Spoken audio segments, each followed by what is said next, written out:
Yeah, we're gonna record. No, we're recording. Yeah, we're gonna record it. Thank you. Then you can just.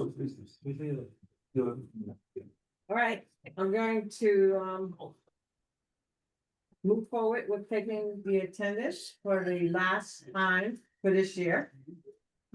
So, there we go. So, okay, Walter Alexander, Cameron Clark, Here. for the record, I'll read those who might not even be here yet. I don't think I missed anybody. Felipe Castillo. Okay, Vanessa Kaufman. Yes. I'm getting it. Yes. Dejan Capino. Not yet. Yeah. Thank you. Marissa Dunn. Here. Victor Edwards. Present. Larry Hardman. Yeah. Only Harding Portero. That's not called. Oh, yeah. Look, oh, that's something. All right, I'll go there. Trish Johnson. Present. Thank you. Ted Kovalov. Here. Can you hear me? Yes. Thank you, Ted. Good. Okay, Here. Solomon Prophet, not yet. David Ratner, Here. Martine Sarcy, Here. Veronica Savage. Here. And Shanika Wilson. Okay, Chair, well, we do have quorum. You may proceed. Okay. Motion to adopt the minutes will be in order. So moved by Walter, Second, Ted. second by Ted. Great. Okay, we have a guest this evening, the Hudson River Community Sailing Group Club or group. Organization. Organization? Yeah, we're a 501c3. Yeah. We met with them earlier in the month, and very excited about the work they want to do. Isn't that me? Yeah. Did I do that? I hope you did it, or we're in trouble. I was like, Very excited about the work they might bring to our community, so. Ethan, is it possible to give Maeve the, a share presentation so she could do it from hers, because we updated a little bit and. We're sharing. Oh, she shared, yeah, I know you're sharing, but is it possible that she could share from her? Okay, sure. Could we just? It's not the same Yeah, presentation? we did a few Okay, updates. We did a few edits this afternoon, sorry.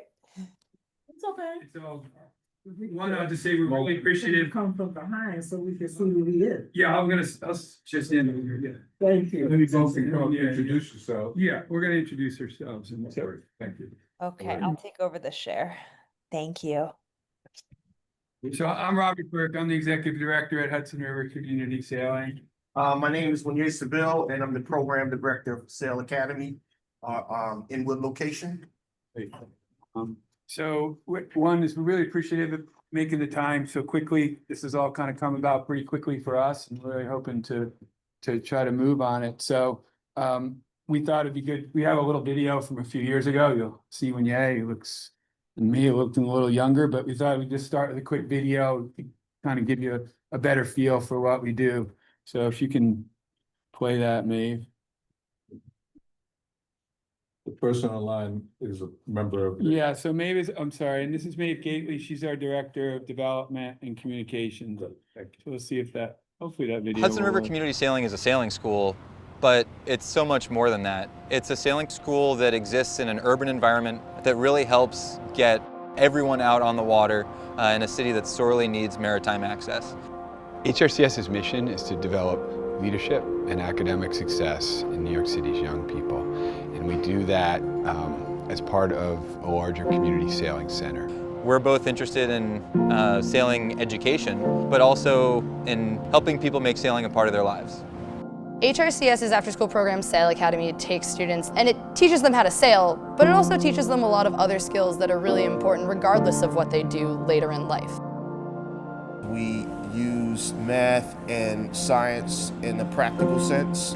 So we not only learn how to do algebra or trigonometry, we learn how they relate to sailing. We actually use those skills to determine where we're going to sail and how we're going to use the wind so that it feels more real to the student. Being in this program is a lot different than just being in class. It's a lot more hands-on. It's opened me up to new ways to view things and how to solve different problems. It's about inquiry, and it's about taking a hypothesis and going out each day and seeing if that exists on the water. The program is just so amazing because they start freshman year and they end senior year. However, 2 of my students that graduated 4 years ago are here right now, and they're seniors in college, and they're still with the sailing program. So, I mean, I think it's something that you love for life. There will be a lot of difference in my life without HRCS. I wouldn't be as much of a leader. I wouldn't be as confident as I am right now, and I wouldn't know anything about sailing, which is a sad thing. Oh, man, I've grown a lot as a person. I have done so many things to step out of my comfort zone. I've learned just to step out of that little box and all that shelter and just taking that with me into everything. Being part of HRCS's 10th year is really exciting. I'm both really proud of where we've come in my time here and in the 10 years that we've been around, but also really excited to see what we keep doing over the next 10 years and beyond. The sky is really the limit for Hudson River community sailing. In the next 10 years, there's so much we can accomplish, and there's so much yet to accomplish, not only in the world of sailing, but in the world of education, hands-on, experiential education. And we're really at the cutting edge of that, and we're looking forward to pushing that edge even further.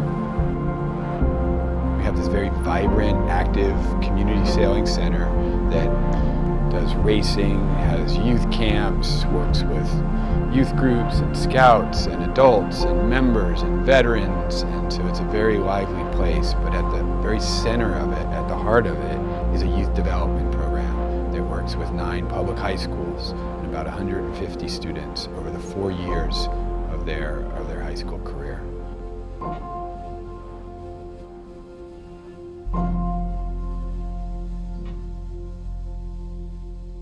The video is obviously very old and a little out of date. In the last 6 or 7 years, we have grown a lot. We did a lot of cool things. We came up north, we went out to the Dykeman Marina. We have 5 additional schools now that we work with in the Bronx and northern Manhattan. We started an adaptive program for people with disabilities, and I'll show you a little bit more about that. And added a bunch of services. And now we're in a situation where the Dykeman Marina is closing, and we're trying to figure out how to keep that going. So, Is closing permanently or for the winter? no, for a couple of years. So, and I'll hit it a little later in the slide, what's going on there. But so these are our core programs, the Sail Academy, and Renee is going to say a little bit more about that. And then there's the adaptive and veteran sailing. We've been doing a vets program with the VA down at Chelsea since 2012 when I took over. And then we're doing more up at Dykeman. We do community days just to bring anybody out sailing who wants to just try it out. So we've been doing that. We had about 350 people in the neighborhood this year. But we also do a membership for adults who use it as their club. You asked about like what word we use. They use the word club, and they're really great because they become donors and supporters and volunteers and mentors, and they bring a lot of professional experience often. We run summer camps. The Sail Academy is no charge to any of the kids in the schools. We do run a fee-for-service summer camp, but have lots of opportunities for scholarships and things like that. So there is some mix, and I'll go over a little bit of our business model. And then we do lessons and just general stuff. And that's really important because it's how we get the kids involved. They intern, they work for us, they help us run the business side of it. So that's our core programs. I think why we're a good fit and a good organization. We've been doing it for 18 years. We do it really safely. So a little bit of my background, I'm a Coast Guard licensed Coast Guard captain. So is Winnie. Yeah, and I've been in youth development together for a long time, probably 50 years if we combine it. So we worked at an organization called Outward Bound before we came to HRCS. So I came to HRCS in 2012 and Winnie came in 2014. So we bring a lot of experience. We bring a really strong safety record. We have a really good relationship with schools. We think schools are the right place to make change over time, to bring young people. So we have a real track record of working with schools. We have a couple of schools we worked with in Harlem through our program already, but would expand that. And we do a lot, some people say, oh, you do so many different things. I mean, but I think it makes us really strong, to be able to work with vets. Many of them are on the older part of the spectrum, these are Vietnam guys going out, but there's kids next to them who are, in middle school, and having those people meet together in a boathouse and merge and have an overlapping experience, we think is really important. And we think we have a good, strong business model. We're about a $3 million operating budget. The revenue sources are very diverse. Your typical nonprofits from, governments, events, foundations, but also a good, robust fee for service side. And then I'm going to let Meunier talk a little bit more about Sail Academy. So Sail Academy is our flagship youth development program. So we work with 250 people over between the Bronx all the way downtown in Chelsea. So I'm here representing the Inwood program because, of course, we're the program that's that needs to relocate because of the marina closing. But just to kind of give you an idea what our program is about, because it'd be hard to go into a school and just expect everybody to want to go out on the water and learn how to sail. So our programs are more like leadership programs, STEM interest programs, and we use sailing as our platform to teach these things, which allows us to teach things year round at the marina and at the school as we transition between the seasons when it's too cold. So we do a lot of STEM projects. We encourage our students to pursue STEM careers when they graduate, and we try to support our students all the way from the 5th grade, which is our youngest group, all the way through college and beyond, giving them an opportunity for employment or to give back in some way. We have many interns who are former students who come back and help with the program and help with younger students after they graduate college or while they're in college. So just about a little more about our program. So I talked a little bit about us being a year-round program. So we do STEM projects, and the way we approach science and math and things like that is through application, right? So we could teach a kid algebra like they learn in school, but we want to show them how it's used in the real world. And we have an application for here, and they can learn physics and science and things like that and understand how they relate to things. We support these kind of activities through partnerships with like-minded organizations. We have a New Horizons program where we send 10 to 20 kids to Shelter Island every year to participate in a junior sailing class. Sorry, I'm a little chill. That's why I'm stuttering a little. We also work with SUNY Maritime. So we go there, we do trips there. We work with their staff to deliver some of our content. And we encourage our students to go there. We take them there and encourage them to go to schools like this. So they're in a position to not only expand on what they know, but have a career going forward. And these are some of our other partners: Duro UAS, Con Edison, New York City Harbor School. And one of the other things we do that I didn't mention is we do help with high school access as well as college access. So many of our middle schools, students don't really understand what's available and how they can go about it. So we would go someplace like the Harbor School on Governor's Island. We do a tour of the school. We meet with their parent coordinator and make sure they understand the application process. So these are competitive schools, but to get in them, you need to understand what the steps are you need to take. So we help with things like that. We also support our students through certifications, and these are real certifications like safe boating, first aid and CPR. They can get their captain's license, instructor certifications, powerboat certifications. So not only do they learn it here, but they can take it other places and use this thing and find employment. So we're trying to teach these real world skills to kind of spread, to give more opportunity.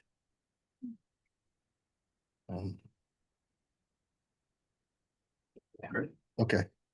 Oh, it was 2 slides. Okay, I thought it was 3 slides. So hopefully that gives you a little flavor of the youth side. So as Meunier said, we went up to, after that video, went up to the Inwood neighborhood. And there, we did similar things. We met with people and said, we'd really like some more support with middle schools. And we'd only been working in high school. We had 9 Chelsea high schools. Like, well, it's not exactly what we do, but let's try it. So we've been doing middle school, and that's why we have that breadth. And as when you've been saying, we've been trying to think about those middle schools and how to get them involved with some of the high schools we work with. But yeah, that's sort of our theory of action and how we make it work. So we have, something that was also on there, a person who's dedicated to college access or post-secondary access, helping the youth figure out what's next. The 2 kids in the video, one was Dario. He's working for Apple now, doing really well. And the other young woman, Dawn, is got a math degree up at Buffalo, and she's a teacher with the Foundling Society for Kids in Foster Care. So just a little anecdotal, we made the video 7 years ago, who knows where they'd be, but they're still very close to the organization.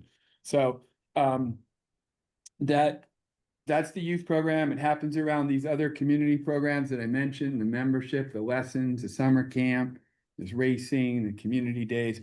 I want to note that we do a veterans program. We have a grant federal grant with the VA to do that. We do that mostly out of Chelsea. And then when we came to Dyckman, one of the reasons to go up there is because the Chelsea location is so much traffic from the ferries and such. We couldn't really work with people with spine injuries and spinal cord. So we went up to Dyckman to start an adaptive. And adaptive just means we adapt the boats so that people with different injuries or something can be on them. And it's a little ironic. So our board member, Camilo Arroyo, and some of you may know him, he's on the news a lot because he's the MTA's accessibility guy. He always shows up at the press conference. He lives in the building next door to you. So I was like, yeah, right there. So I texted, you got to come down. But he helped us get that adaptive program started. So you can go to the next slide, Nate. So that's what it looks like. Those are the chairs that we use. You kind of see they're like go-kart seats. And the prop, so we're 4 or 5 years into this program. We have a couple of really good foundation supporters.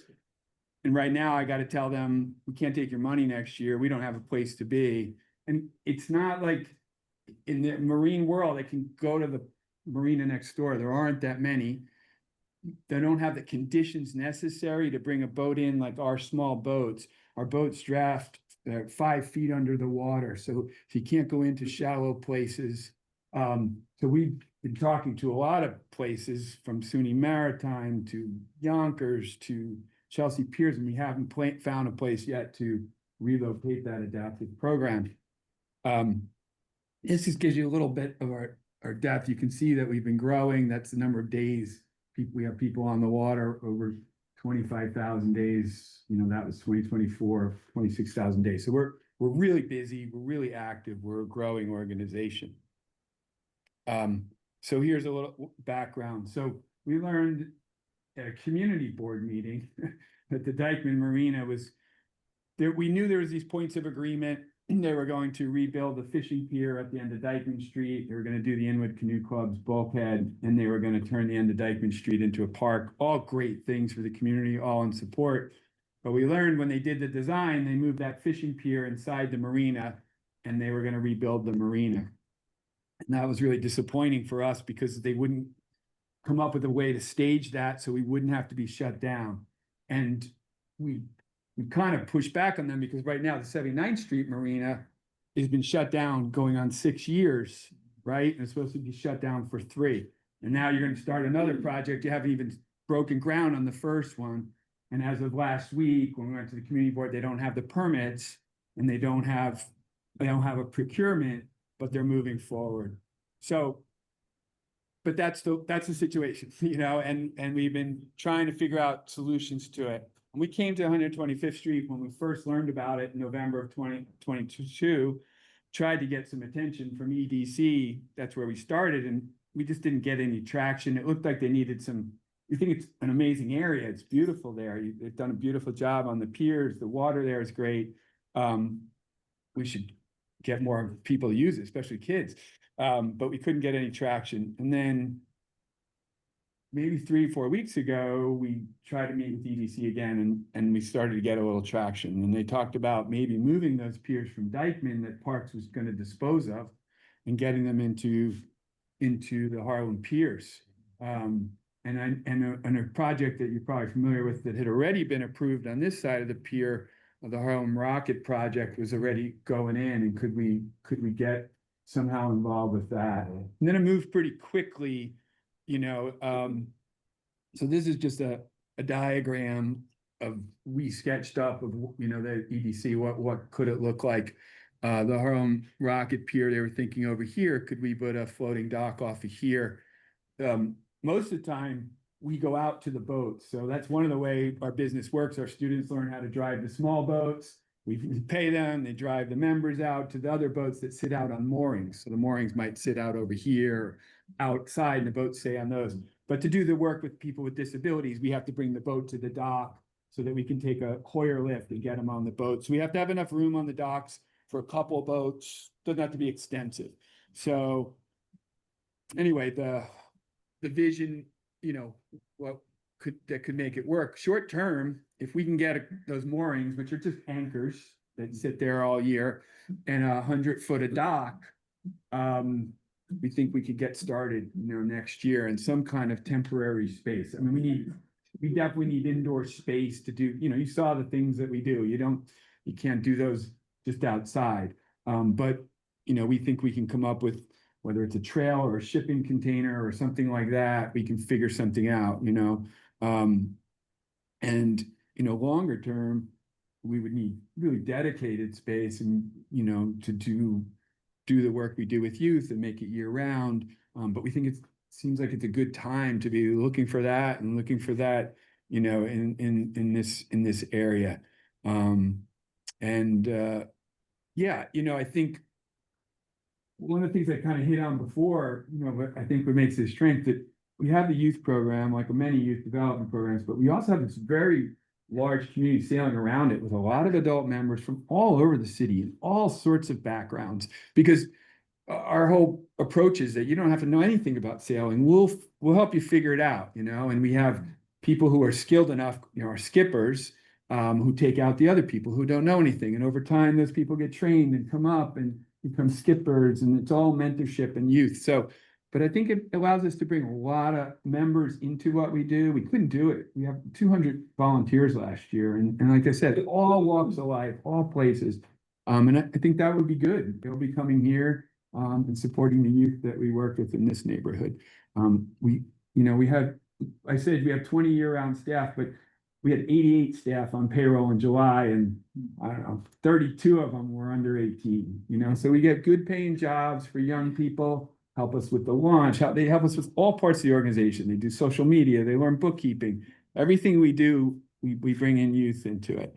And I think we have corporate groups that come up, we do some large events that come up. So that these two big ones are the New York Architects Regatta Foundation. 150 architects come up to race against each other in boats. They want a place to have a meal and a restaurant and drinks and things like that. And I think we brought some real significant economics to the Dykeman Street area, and we'd love to do that in this neighborhood. So I think those are some other things. So the ask tonight, and hopefully you have some questions for us, is, you know, who else should we speak with? We have spoken with, there's a few people listed, but we've already been introduced to, we spoke to West Harlem Development. We spoke to the council member's office. We're trying to get another meeting, Harlem Rocket, the Baylander people, the WEAC people. Who else should we speak to? The upland space, the space is going to be the thing for us, for sure. So if you have ideas on how we can pursue that, you know, we think we can figure out something temporary, but where's the right place for us? You know, and then, you know, when we went to Dykeman, you know, we really want to get input and craft a vision for what HRCS Harlem looks like. You know, that was HRCS Dykeman, and we have HRCS Chelsea. And I think working with community board, that can be helpful. So those are my questions, and then whether a resolution fits into that scheme for you all. Yes, Thank you for the presentation. yeah, This. Obviously, I think the exact board would probably agree that it definitely goes in with the Harlem Rockets situation that we've been thinking about and, sort of mulling over. Here's my question to you. What exactly do you need?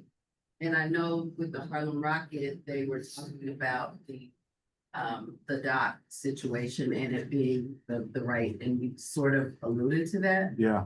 What exactly do you need? Do you know what the economics attached to that would look like?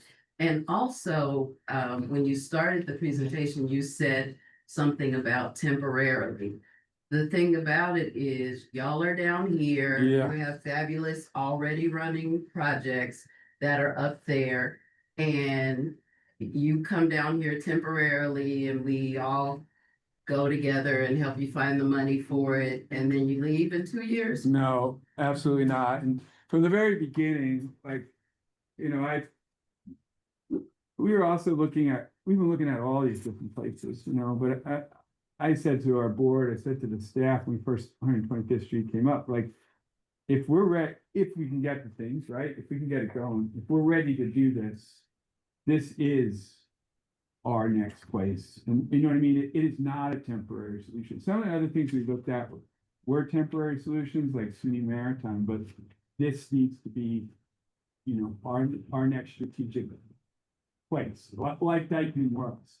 And then if we could be in a third place when and if Dykeman opens and New York City Parks comes up with a much better RFP than the last one, like we're feeling a little bit burnt by the process up there. So to answer your question first, no, if we come and we can get these things, we're here to stay. This would be a very good neighborhood for us. We think we'd find the right school partners and all the right things. So that part. As far as the money part for the infrastructure, Maeve, would you just go back to that slide? Right now, this is in like Doc NYC's hand, under EDC. And, this is the minimum that we need. So it is a gangway, that would be attached to the pier, whether it's in this configuration. We gave them another configuration as well, that's more like an L shape, but they're the experts of it. I think part of what's going on is that the Dykeman Marina closing made some of this stuff available. And I don't know all the numbers that it would cost for that brand new, but this is not super expensive stuff. It's not like the pier, we're talking about 2 pilings. So it would require, doing some work here to cut open what's there now and put in a gangway in this spot. And it would require, 2 temporary pilings. So not huge numbers. And we don't have any the financial situation from them, what they would charge us, what the cost would be. If we knew that we could find these things and get, real space here in the neighborhood and that kind of thing, we could find money to help put that in too. But right now we're totally relying on EDC and, Doc NYC to figure it out. Ms. Dunn, I'm curious to know if you knew who to get those pieces of the dock from. You probably, Ms. Dunn. I was just sitting here letting you go right ahead.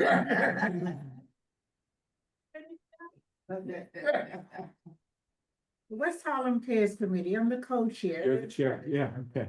And I need to understand, as you're saying, Yeah. go out, because we have another, have you seen the area? Have you been? Oh, down? yeah. Okay, so you're. Yeah, I stopped there on the way over here. Other world that we're hoping will come to that area when the season changes. Yeah. You follow what I'm Say, saying? no, say that again, I'm sorry. There'll be more activity in that area when Yeah. the season, when it gets warmer. Yeah, of course. Yeah. So now, as I'm looking at where that, I'm trying to understand because we still have the marine transfer station there. Yeah, so this, in this picture, this is the Baylander right here. Yeah, so, yeah. Trying to understand where they are talking about. Next to the Bayland. Yeah, right, this is Baylander, so right in this part here. Like that part of it, because when you move there, you would almost take up the exact amount of space. Bayland is on this side, you'd be on the other. Yeah, I mean, what they had said, so I think Harlem Rocket, or what EDC told us, is they're thinking of Harlem Rocket right in that space here. And they were thinking that we would be best in this adjacent space.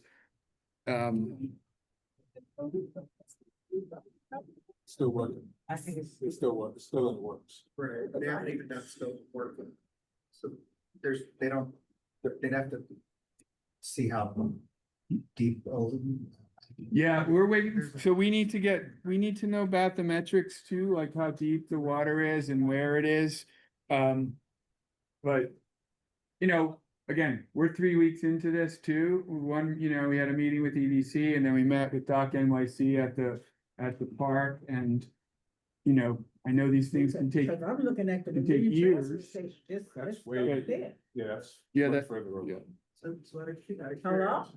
Well, what? It's the same No, space. They took- In terms of the potential. That's a whole Get other to the problem. point of. I know what it is, I'm trying to see if you could get somebody to, the problem with that is. That would is the- prolong what they're trying to do, is that they need something up and Like down. they have to talk. EDC's leading, Doc NYC would be leading.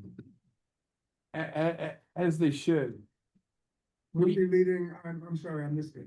Yeah, it's if we had our own vendors in terms of, you know, putting in the docks and pilings, and I was saying, no, Doc NYC would be leading this. You know, if we were to start fresh, I mean, we're talking about years of, you know, from my experience down in Chelsea. In Chelsea, we're in Hudson River Park Trust. Our moorings, you know, there are 15 moorings there, so for 15 boats, that's really the kind of they're restricting. The trust built 4 boathouses for public use, and that's kind of why we exist. You know, and the idea is like, okay, what can that do? And you can see what it does in terms of incubating the type of stuff we do. We wouldn't be able to do what we do if we didn't have that, but it was very hard to get 5 extra moorings there. It took me years and years, so.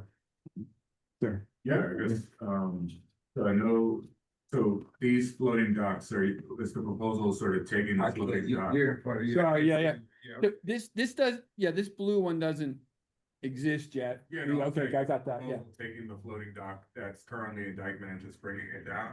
That's what they floated, excuse the pun, it came up like 2 weeks ago, like, hey, we could use these docks. Now, it puts us in a little bit it's a little weird, right? Because on one hand, we want them to stay open up there, you know, but they're shutting down as of 3 weeks from now, as far as docks. So yes, and they were gonna dispose of the docks, so it seems like a good reuse. Okay. And just to that point, so you've been in conversations with Harlem Rocket. Are there any other sort of organizations or, you know, businesses, facilities that are also being displaced that are Up at Dykeman? that you're aware of?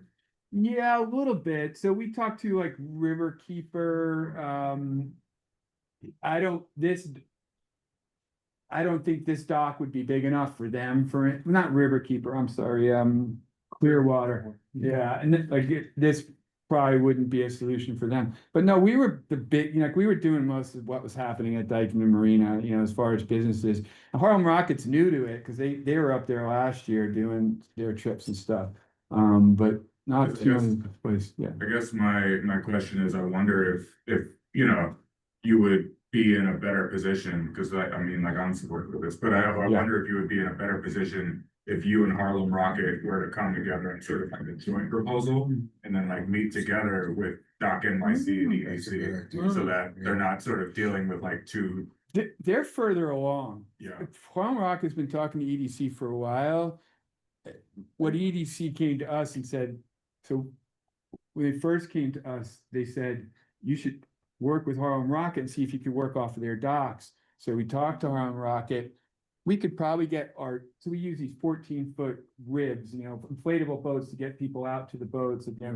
We could probably get one of those ribs in with Harlem Rocket, but we couldn't do that adaptive work. We could, you know what I mean? Because they were at the same time and that kind of thing. So, but yes. They haven't stated. No, not yet. I don't think so. No, they're trying to. Okay. Trying to.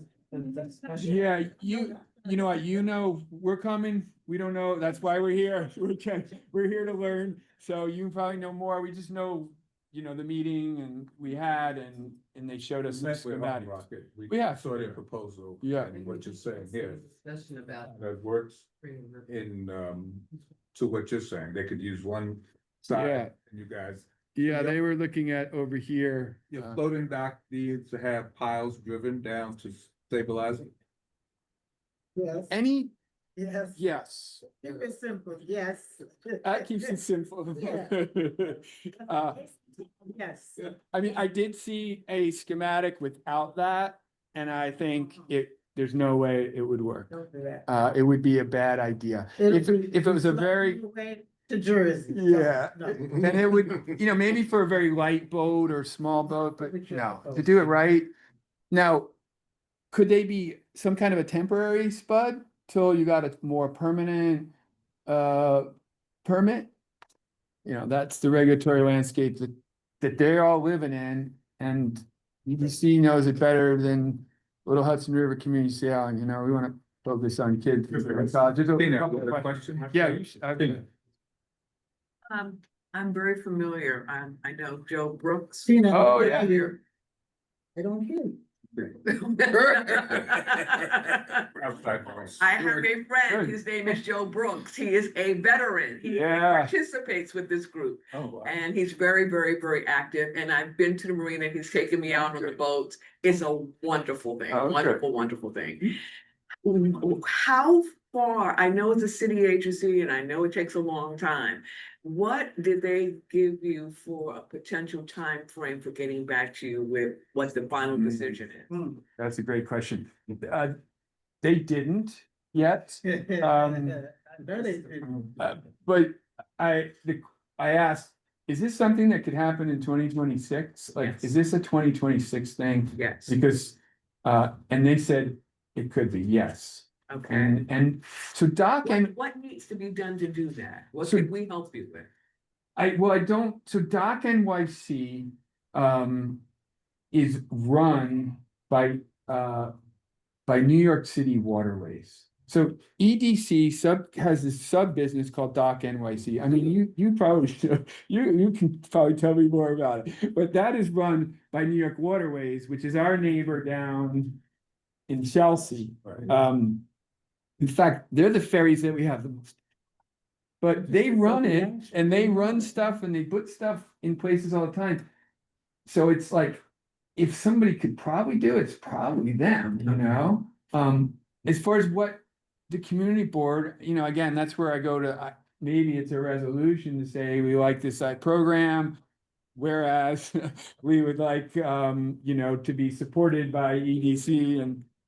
You're going to solicit kids from our Of community? course, yes, You're going yes. to go to the community? Excuse you? Solicit? No, you're going to solicit, and I'm already at the school, make sure. Wait, Tina, go ahead. Go ahead, Chief.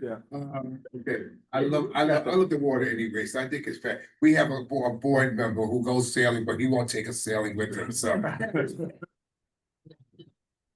Well, we'll take this out.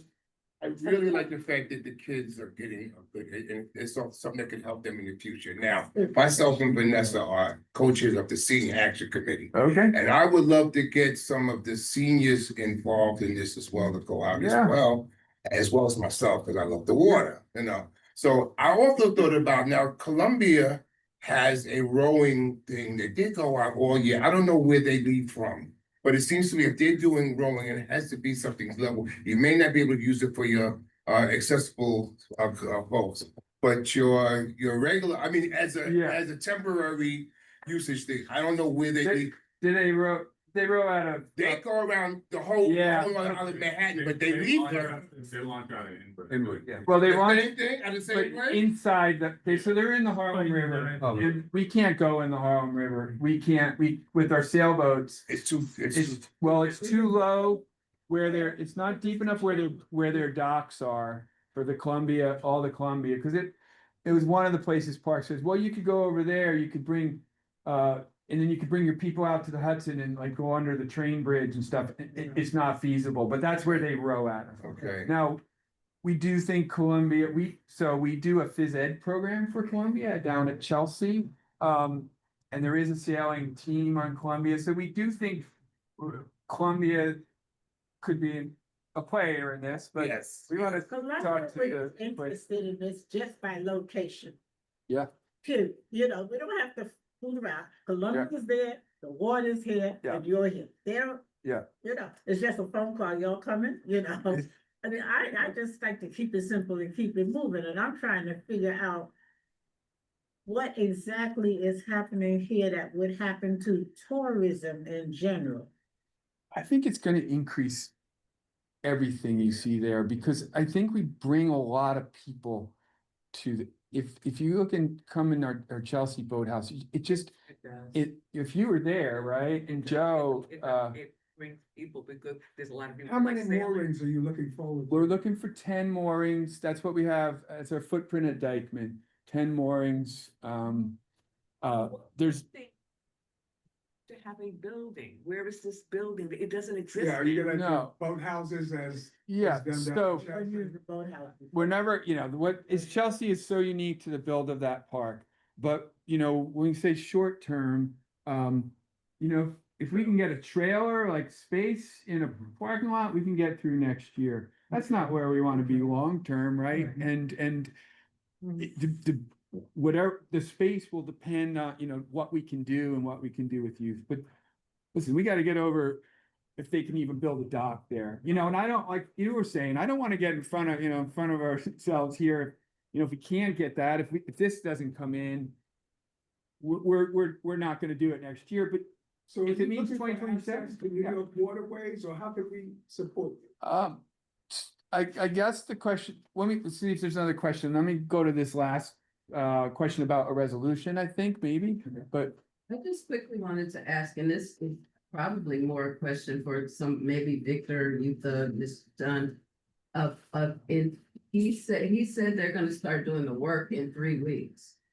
And up there, and which means that they're gonna start demolition and stuff in 3 weeks. How do we, if we're gonna try and get these docks or moorings or whatever we need, how do we get the ball rolling? How do we support their effort? Yeah, how do we support Yeah. their effort so that it's not destroyed before we can even. When we met with Harlem Rocket, we'll reach out to them again, they talked about initiating that. Floating docks from there here, so we can reach out to them again to see. if Yeah, that would help. it sounds like Parks wants to do it at this point, but it would, yeah, but maybe it wouldn't hurt to. What do you want in the resolution? What's in the resolution? What do you want us to do? Add to the resolution. Yeah. Like wording. Could you give us, another day, I can sketch something out, but it would be, yeah. Yeah. That we make that we do a resolution in support of this initiative. I second. let them draft it. And we can get some more language about what we think would be. The items that you want in the resolution. Exactly. Yeah. But Finish. what I would Yeah. ask is that you do a basic about the overall intention of this operation. Yep. First things first, the basic. And because I'm making a noise, because I'm the co-chair of the West Harlem Pier. Yeah. That's why I'm making so much noise. Yeah, And I'm the co-chair of economic development. So not only that, but I want to bring money into the community as well. yeah, So we all on the same page now. So you get a basic idea of what you are, what you present, I would suggest you get it to the West Harlem Peers Committee, let the committee look at it, vote it back into everybody else. That's the way it's supposed to. Yeah. And would it work Get it to to- add the yeah. Harlem Rocket So- piece in with the resolution? Yeah, I think that's. Are you open to collaborating with Harlem Rocket? Might they be open to collaborating with you? We are, yeah, we're open to collaborating and I just invited them down to 66 to see what we do with. I'm optimistic that the next administration coming in, because I think we'll have a better shot than we have, as opposed to what we have now, so. Right. Yeah, I'm also wondering if there's a way to break up the asks in a timeline. So what are the immediate things to help with the transition? Yeah. So in parks, I'm thinking Riverside Park Conservancy might be your friend to store the moorings while you figure out your next move. So a storage place for some Yeah. of this infrastructure sounds like Yeah. an immediate need. Yeah. So just timeline wise, what have you? Sure. And then we can sort of maybe delegate. Let- Meet them. And it, that may all be in EDC. So the last piece we were heard was Parks and EDC was talking and Parks want to get them out there by the 15th of December. I was up there today too, and you know, they want to get them out for, but EDC would take them and store them in their Staten Island storage. So I don't think, you know, but your point about what's the timing, I know I'll go to, you know, maybe it's something about, you know, helping us find a space for upland, as well. The 15th of December is Monday.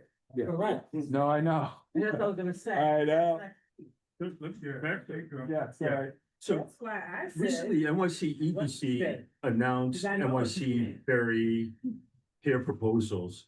One East Harlem and a subtle one up here. Would you be impacted by that if it were to go forward? No, I don't, can you go back to that picture, Maeve? I think it's on, I think they're looking at potentially, if they were to do it, it would be on that other south side of the Baylander. I mean, we'd be working around the ferry and stuff, but compared to what we work around the Cofferdam, so we're right at the, you know, the whole big gateway project down in Chelsea. So not only we have a closing at Dykeman, we have the largest infrastructure project 200 feet from our mooring field, but we're working very well with them. And it's just a matter of, you know, coordinating on radios and stuff like that. I think we can do it safely. There's a lot of room up here. There's really good water. So. It's been underutilized. Cameron? Yeah, I think my personal suggestion would be like, if you are able to come to an agreement with the Harlem Rocket on like a joint proposal, that you both are like, this is what we would like you to do, you know, with these floating docks and with these moorings and with these piers, then I think it would be really simple for us as like a community board to say like, hey, whereas like we support this resolution that has been submitted to you.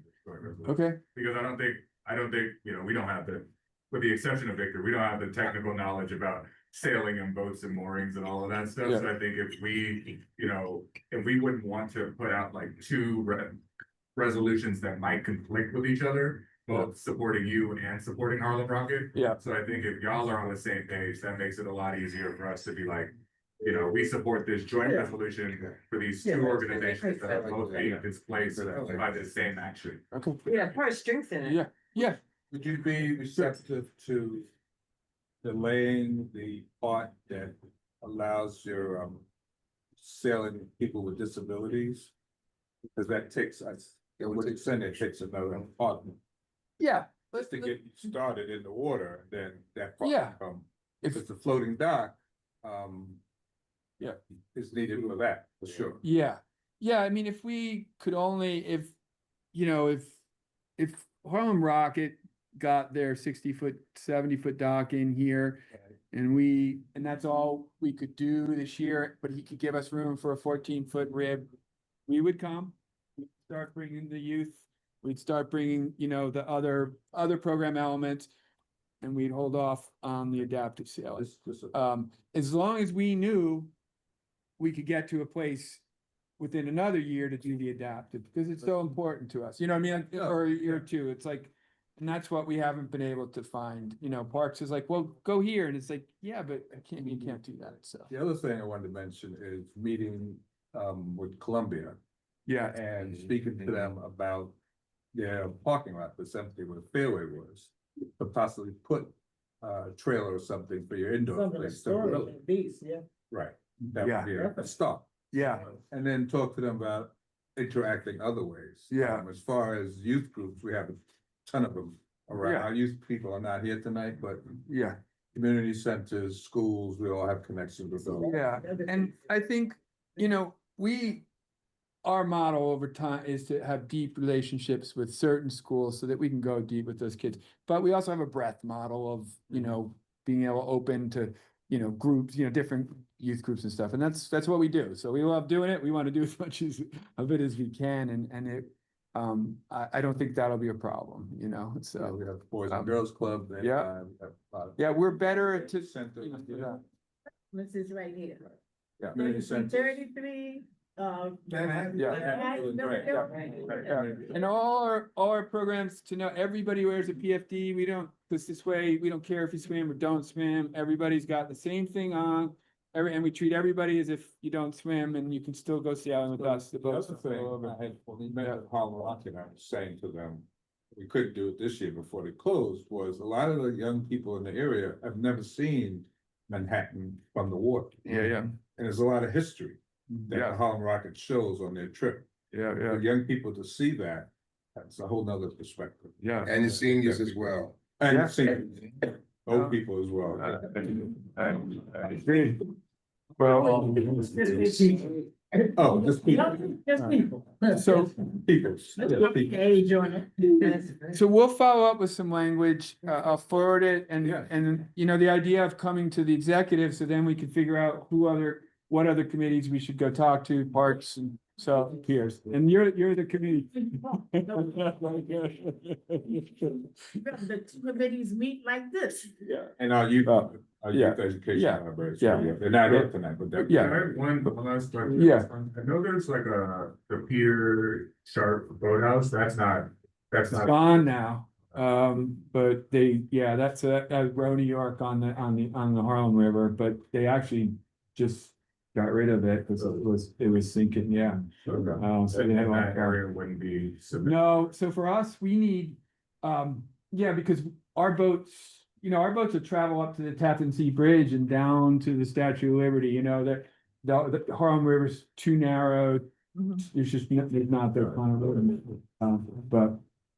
I mean, those are great places, but Harbor School's already there, and we want to bring it to other folks, so, yeah. But, In terms of the conversation with EDC and going back to the scope of work, did they give any guidance as to who should raise funds? Who should raise For funds? this project? Who should raise what? Raise funds. Funds, like, are they saying, oh, you should advocate for EDC to get funds? You guys who raises the money, like, did they give any guidance? Do they plan to help you? no, but, And to help you? you know, we're a nonprofit where, our books are pretty open. They can see what we can do. My sense is that I don't know if it has to do, someone else mentioned EDC. You know, there's also this huge change with the passenger terminal piers that they are proposing now. Like that's a big change. I'm not sure of all the things going on with EDC to all of a sudden have interest. We reached out 2 years ago, like I said, when we got crickets. I didn't even get really introduced. At that time, at that time I was trying to find, I went to look at 5 or 6, you know, it's like, what are we gonna do? Where are we gonna go? We went to there first. But I got crickets, like, is there anything here? You know, if I don't think there's anything here, I'm not gonna think to come to the community board, you know, if there's nothing on the water, you know, but yeah. So, but just to go, I wanna just go back to that one question. If we come here and we figure out some space, we will be here, and we'll be here for a long time. Our business has been solid, it's been growing, this is exactly what we wanna do, is work in communities that aren't gonna be served by boats and sailing, and it's a weird esoteric sport for many, you know, including myself growing up, and we want to make that not the case, so. You caught two issues because it's the West Harlem kids and the economic, I hear you, I hear the other part that you kind of be down there, I hear it though. Yeah. So I hear that economic development part on your part, which would definitely have to address the economic development here, so I hear you very clearly. Yeah, no, I think that. Yeah, you need to come to the committee with a proposal. All right, well, thanks for the time, I appreciate it, yes. Yeah. Things like, wow. Well, I think probably I was kind of overthinking in terms of this is the reach out. I mean, in terms of knowing, I think once you have an idea of like, we should be responsible on the capital funds. Yeah. You'll have a better sense. I would generally suggest that you'll be the responsible party to receive the funds, only because it gives you a better chance to dictate, as opposed to giving it to like, where they might come in and say, oh, we know better. We're gonna. Yeah. As opposed to you built contracting. Yeah. You better. Yeah, well. You're not in charge of the money, you're not in charge. You know, I'll say we had $150,000 from the borough president to put a floating classroom at Dykeman. We had another $150,000 in private money earmarked for us. We had $300,000 in a classroom boat that I was having designed to be Coast Guard built. We went through the transition at Dykeman Marina and parks with. So I had money. It doesn't help me to have money if the people putting the permits and putting it on, you know, can't do it. So, but that's it. But I really appreciate your time and you'll have my information, and if you have more questions or things to do, and I'll draft something and send it your way. Yeah, give me you have a card, I don't have. Yeah, I'll give you my card. Thank you all so much. Thank you. Thank you. Okay. I'm really excited. I'm telling him when you meet, so he knows how to. Well, if you give me his card, he won't know by the phone. You don't know me yet, all these years. Thank you. Good night, everybody. Thank you. Thank you. Don't have my card, you give me our annual report, Yes. and then I'm gonna follow up with you, I'll send you. Right now, sir. Yeah, you could give me your card. Yeah. Let me just make sure I grab them.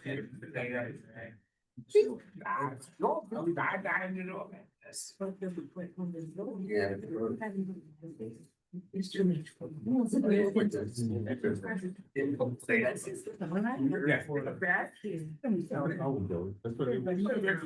take the numbers. We're under the marine. I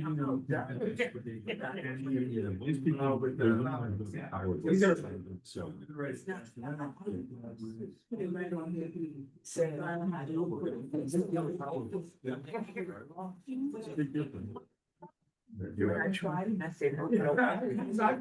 So you win some of their votes when you're in the city, limits, it's not what the end is. Yeah. They want to come. They want to be full of the power potential.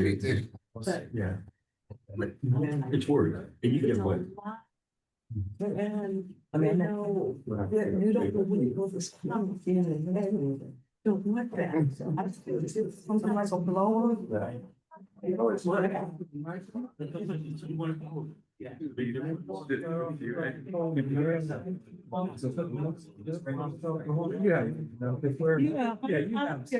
I just don't, I know my phone number. Yeah.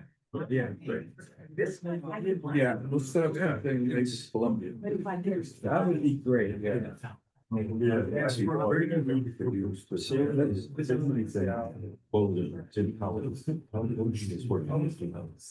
Some folks. Yeah, no, TV. but we'll get back in touch.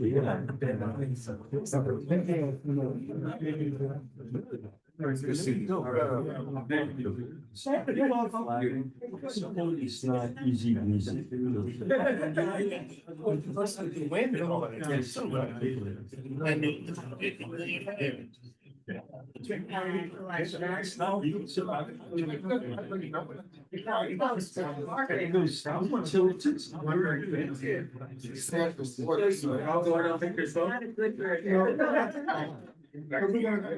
You almost get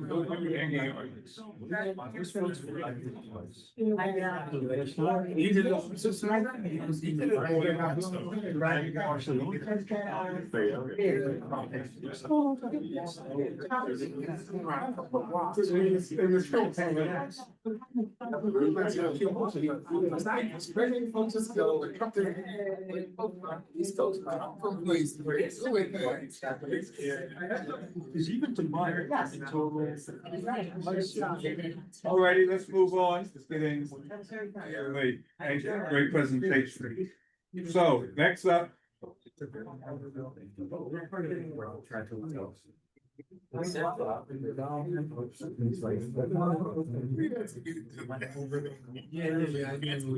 the Bronx.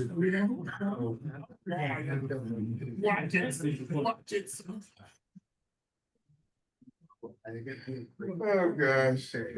This one, folks, yeah.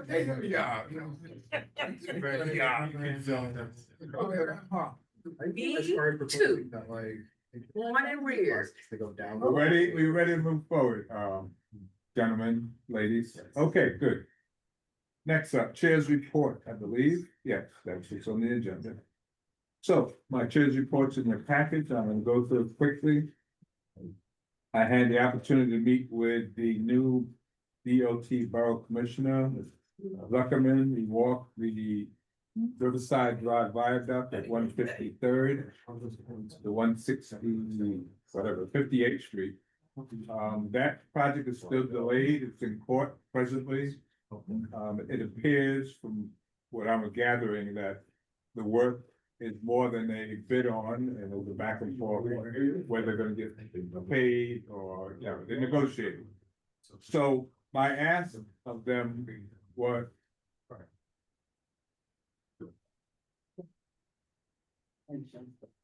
Finish?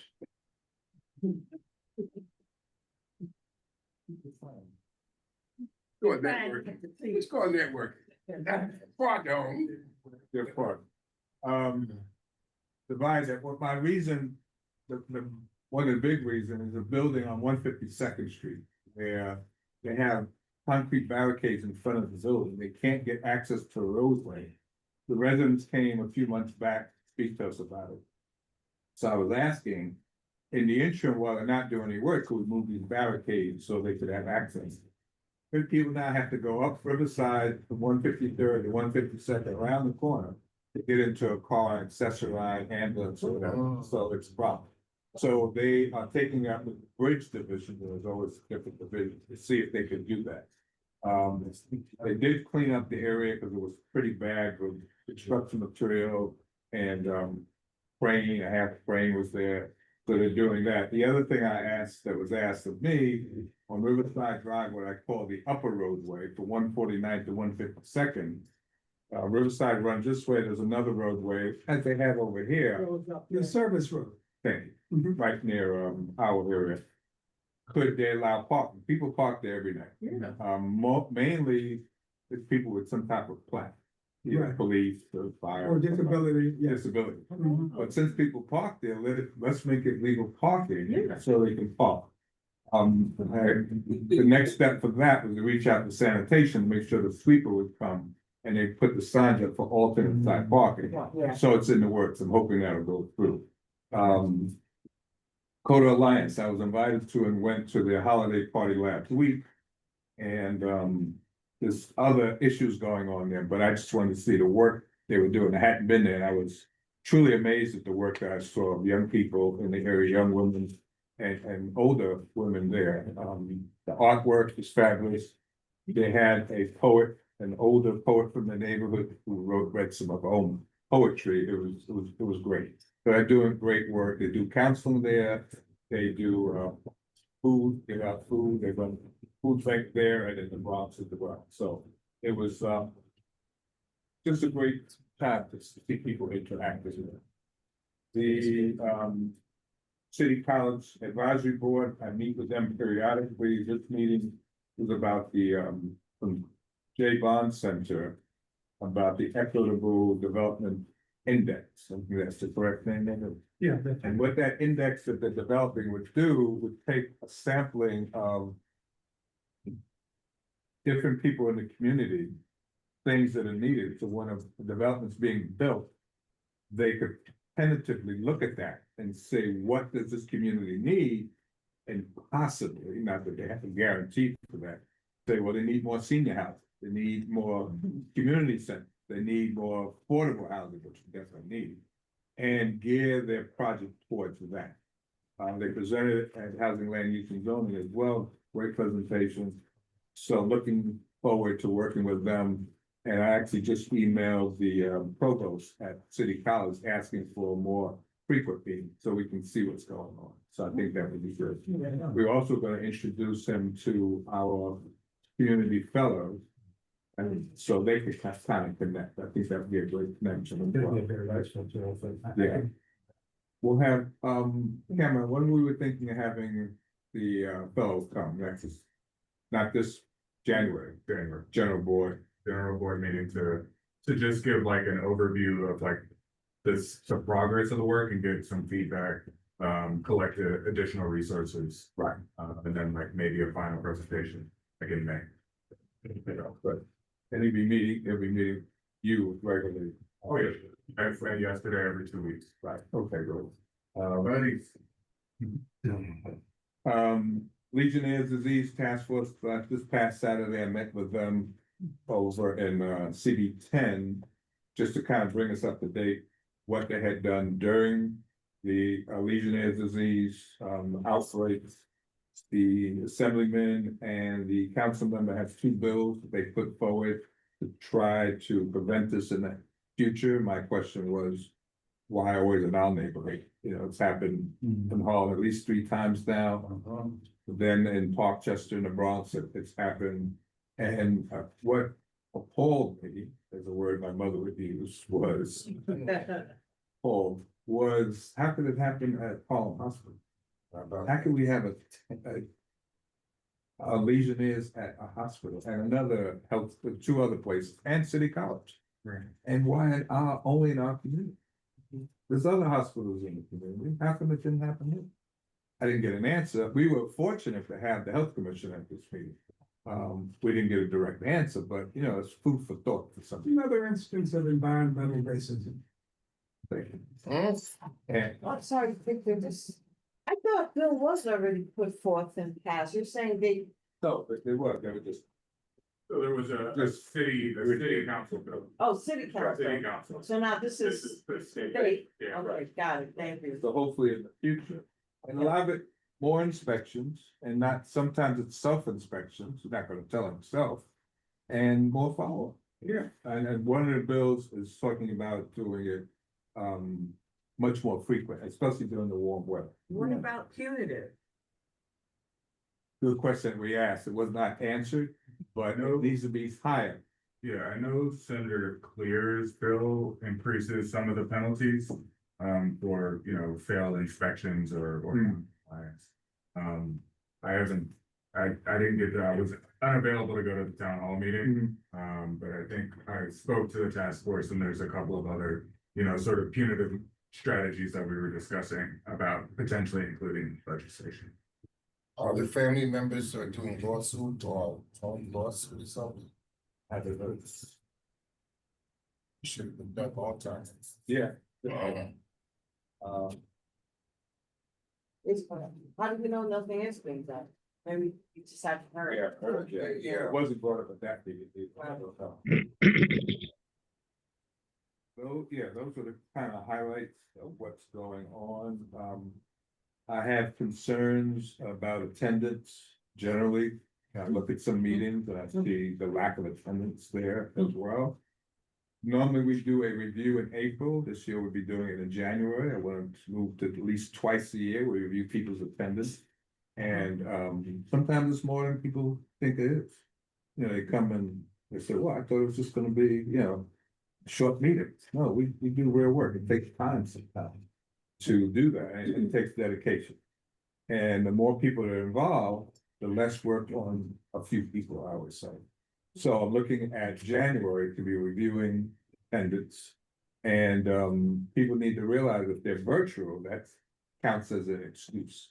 There's nothing virtual, it's excused, but to be on virtual, which is great, and have to be on the camera all the time. But we're gonna go by the rules that are established in our bylaws about attendance. John Martin put together something this evening. I drafted a memo. Okay, regarding attendance. Oh, I would love to see that. I gave it to, I think, Ashley. What's on the paper? Let's see. Question, because my people are just, they're calling me or something and they want to be excused. There has to be a proper procedure for an excuse from a meeting, and you all have to be notified as well. Correct. And I tell them, and they call me like, I can excuse them. No, I tell them, no, to do it, go through the proper channels. Right. Only the chair. So we need to put it out again. That's what I was The gonna emails ask. should go to Yes. myself. Only Chair. the yes. chair can make the Yes.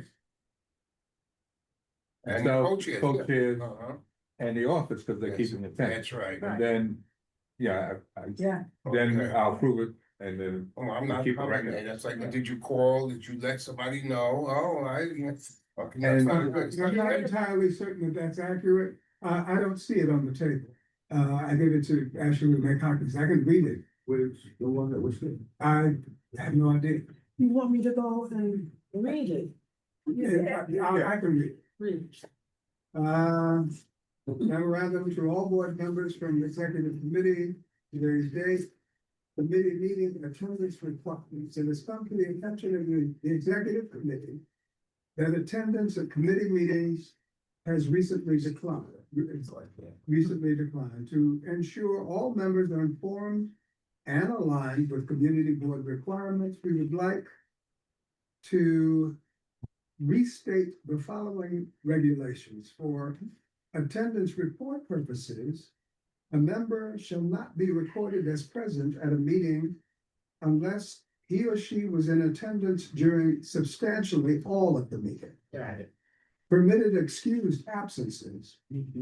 Either the board chair, a standing committee chair, or a chair of any ad hoc or other special committee can excuse a member from a committee meeting. This is from the bylaw. That is the bylaw, by the way. Yes. He's putting it correctly. This is directly from the bylaw, if you will, please. Yes. And New bylaw, back upon receipt of a written request to the board chair or committee chair, as appropriate, and his or her approval, a member will be considered excused for the following reasons only: illness, employment obligations, death in the immediate family, military service or other compulsory government service, religious observance, or planned vacation. Unexcused absences.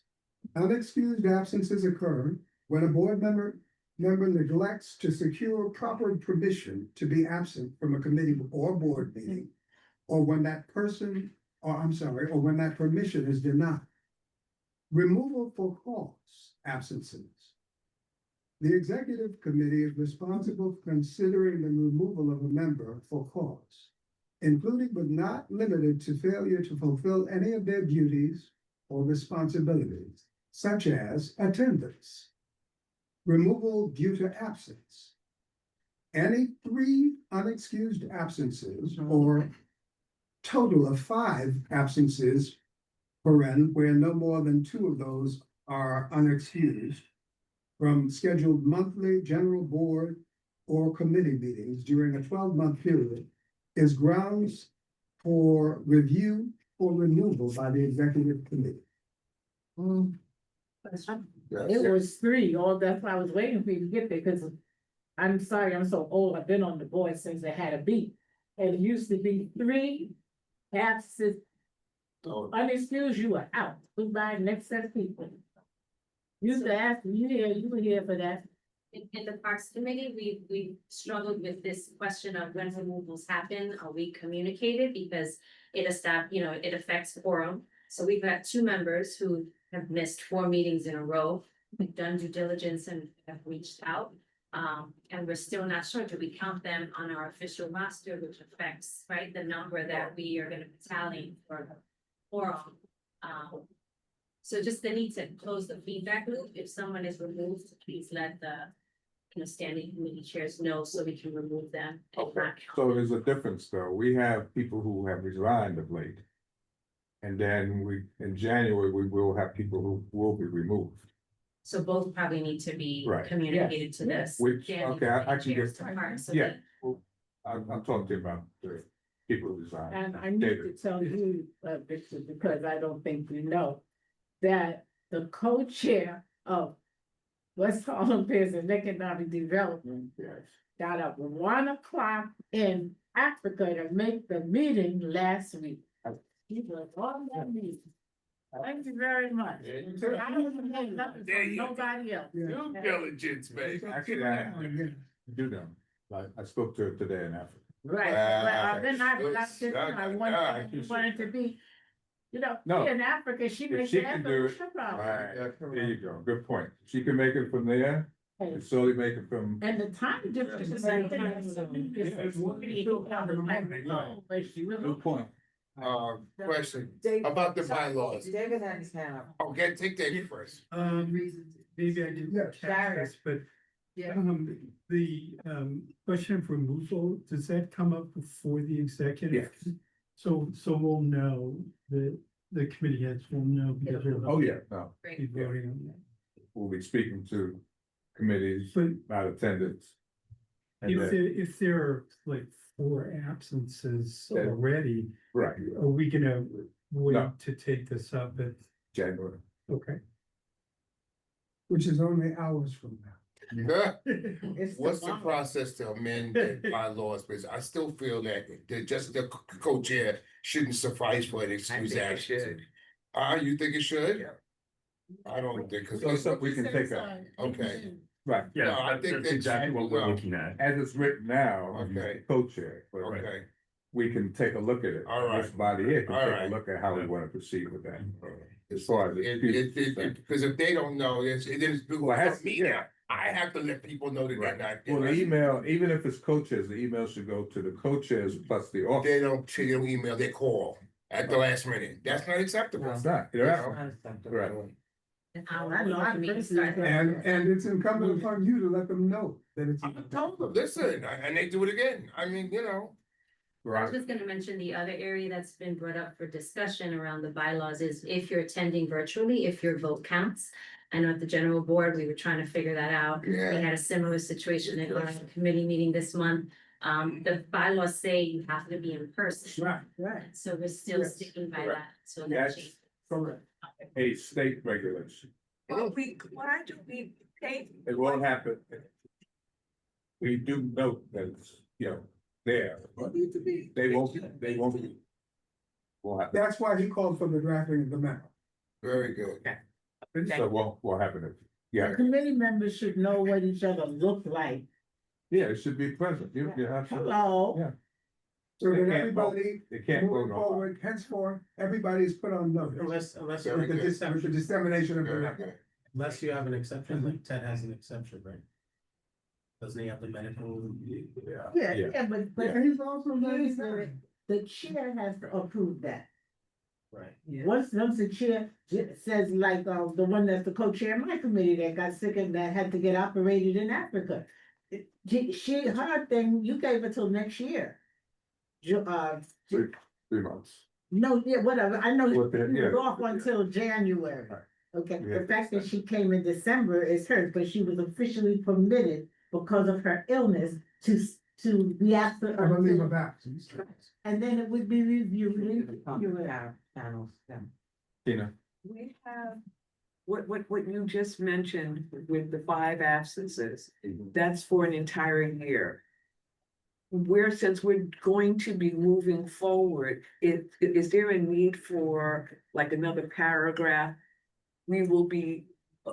Reiterating. We will be, as of January, anyone with more than 3 absences will be, whatever the total is, because you've already indicated what it is for a year. Mhm. But we need to probably add another paragraph Right. to let them know that in January, if you meet these criteria, we're going to be coming here to call for the board. Why only saying January? What Tina is saying is the bylaw says for 12 months, each renewals.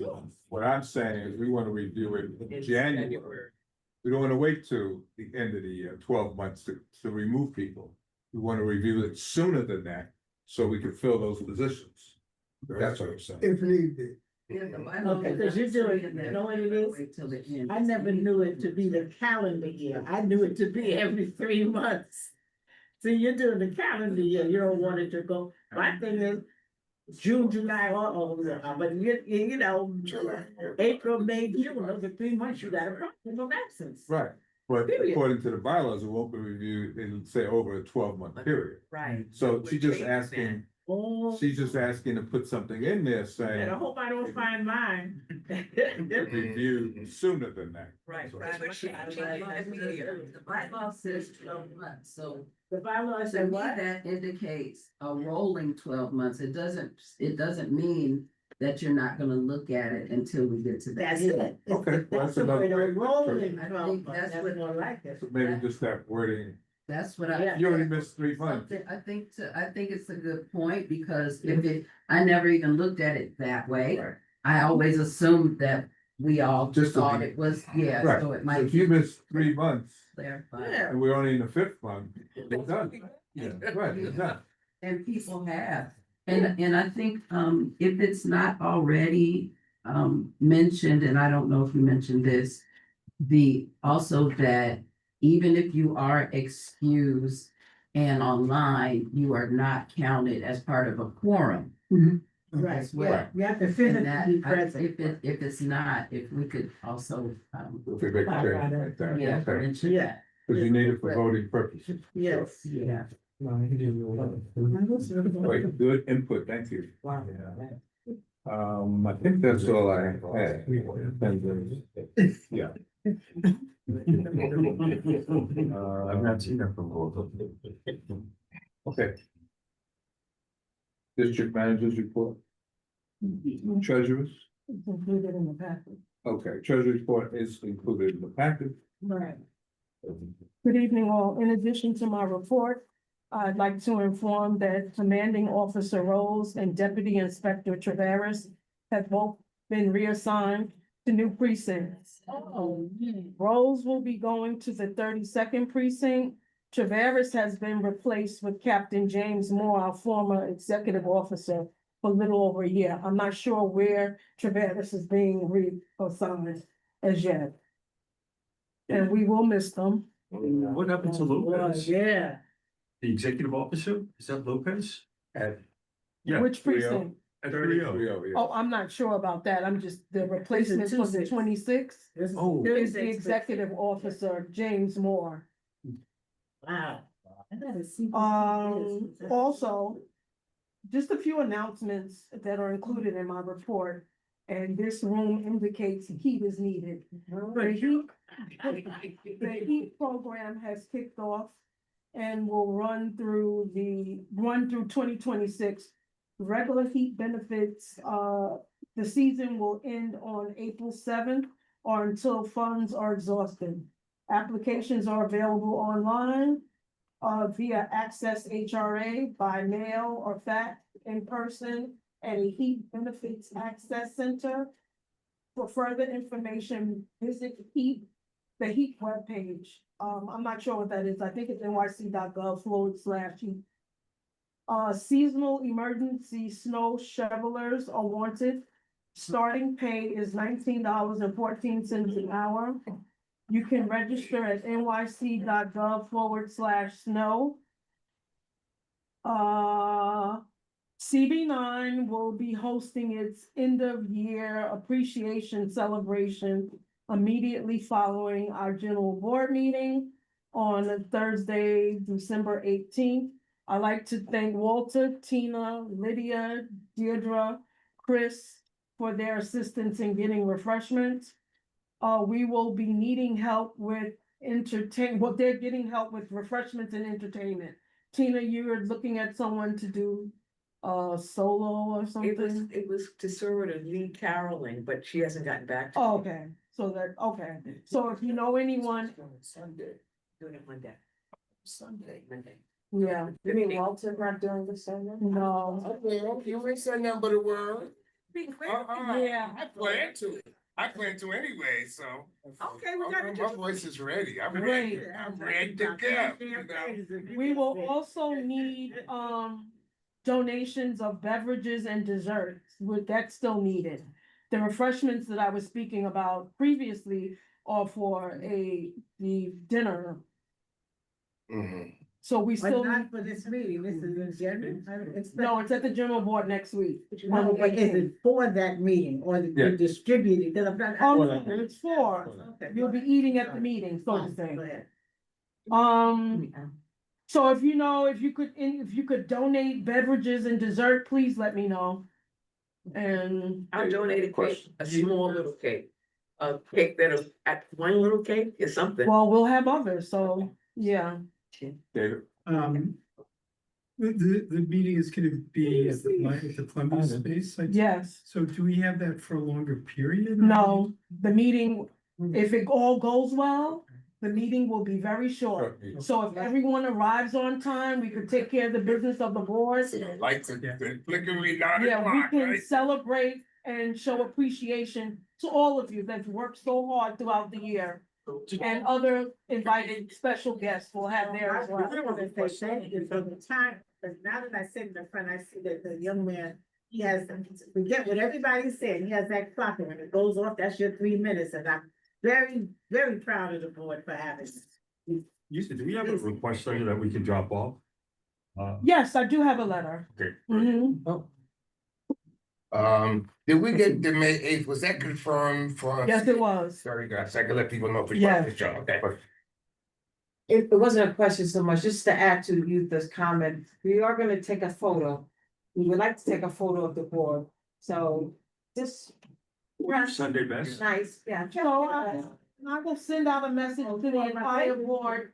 If everyone could arrive on time, and especially our executive committee sitting here. If you could please get to the meeting space, the forum on time, that would be great, so that we can have a forum. Early, if I get there early, I get champagne or something? Yes, Okay. yes.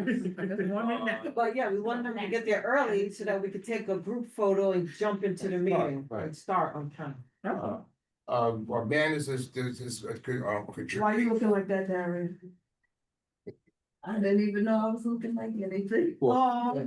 Banners is contributing food, so I guess we have to pick it up. Yes, you should make everyone aware of that. Walter has obtained, Manners donation of collard greens, rice and beans, and baked chicken. Thank you, Walter. And we still have. Them, you know. We still have a request out to Dinosaur Barbecue for barbecue chicken, mac and cheese, more collard greens. Maybe I may add with something else. Since Manners is providing. Potato salad. Yeah. Yeah. So I'll ask, but I think they have a set menu Whatever they give of us, what they we're donate. appreciative. So if it's more collard greens, it will be more collard greens. And West Side Market is providing assorted sandwiches. Okay. Yeah. So we also have a request out to Mafunga as well for Spanish food as well. Dessert, any dessert thing? That's what I was saying. We don't have dessert, so we could get donations. So I was thinking of going on some Lloyd's and Carrot Top. Oh, that's in the Bronx? No, it's right, and Lloyd's is a little bit further on. I just did something with Lloyd's, so Well, we're in. I'm good, that's why I'll run the letter up and drop it. Okay. I was making my cake and they took it. That's all they did. They took it. And they're right here in our And they're district. right there. Yeah. And they really, when they were doing, never. When they were doing bad, yes, we did. I think. I remember we helped them. Make my cake. Right. Oh. Yeah. They're like 3 or 4 blocks from here. Yeah. By the fire station. I gave them the request, but they did not They would not be, they weren't responsive even when I gave them a request. So I don't. think- Anyone familiar or associated with Charles Pan Fried Chicken? I gave them the one too. I gave them a request. And when we're not giving it to the manager, it can never. I know, it just, I know. Yeah, I don't give it, if I'm gonna give it, it's gotta be the manager. I'll wait till the manager comes. If you have the time, that's a Sometimes they good don't option. show up. Yeah. We'll follow up. The with Paul. problem. Yeah. Yeah. I Charles Pan Fried Chicken's banana pudding in the garbage. Oh. Oh, you did? Make What my about cake, that? And I was make gonna- my cake banana pudding. I don't like the rest of the stuff. Their banana pudding is outstanding. Who's? Make my cake. It's all right. I like this. What about a cake from, Right. Costco, but that should be good enough for everybody. A sheet Costco- cake? Yeah. Oh, yeah. What about? I don't have Costco membership, but I'm sure you wouldn't mind driving me there to get one. Right. And pick up the Manners donation as well. Yo, that's up. Well, you're so kind. No.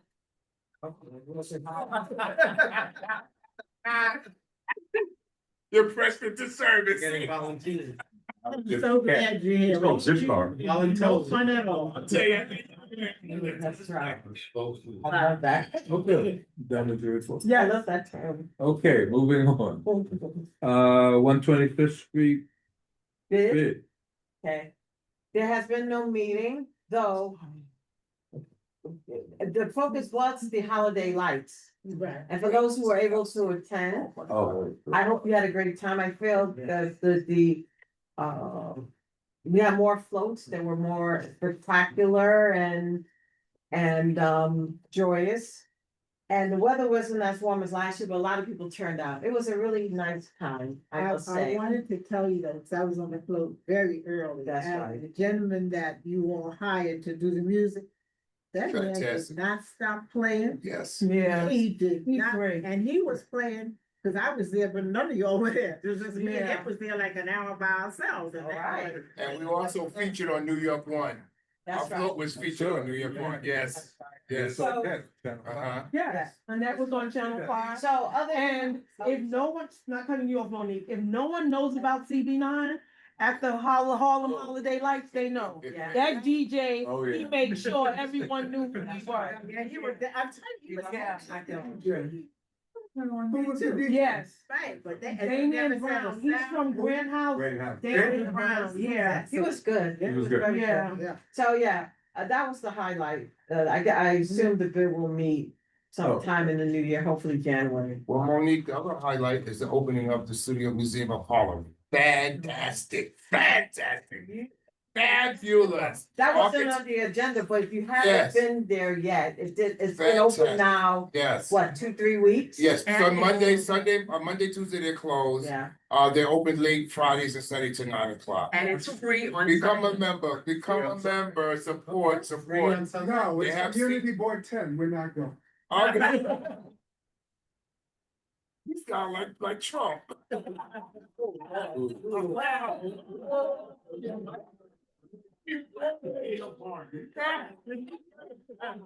You know, It's time to be over now. You know?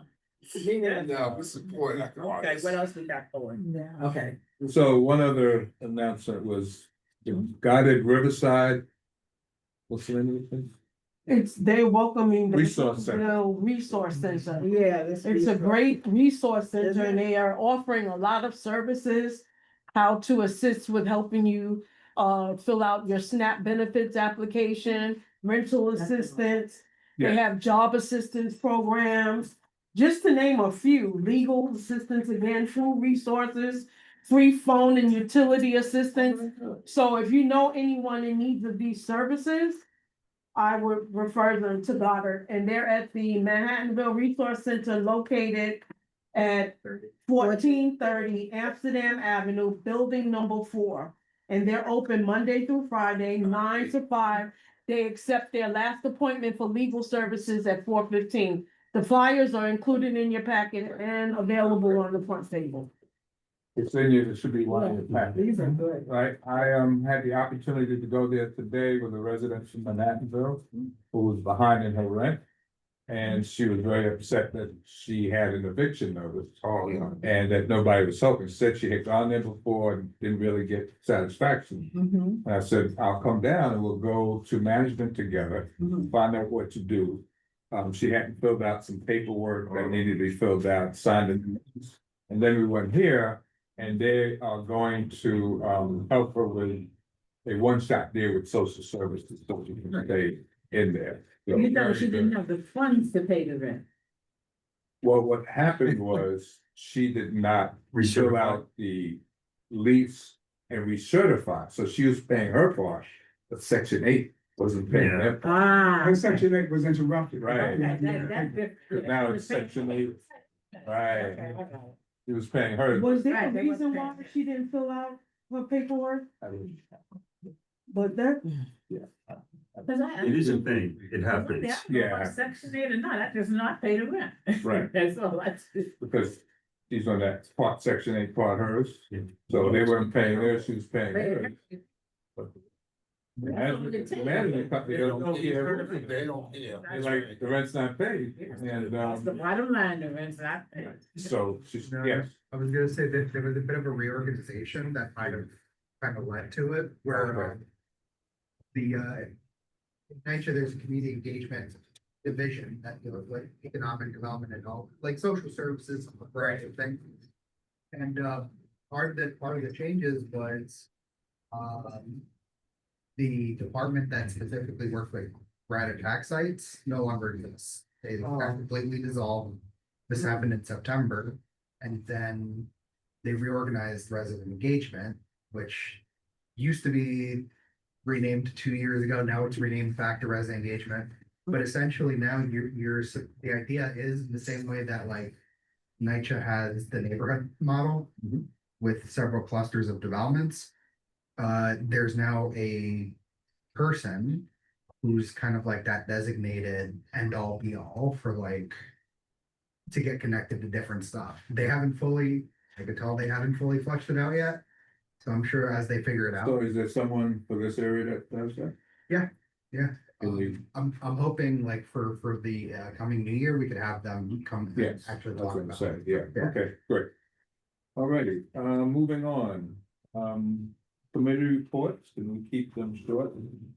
And, starting with arts and culture. Arts and culture. that was too quick. Arts and culture. Arts and culture, I don't really have any. Culture and art. Okay.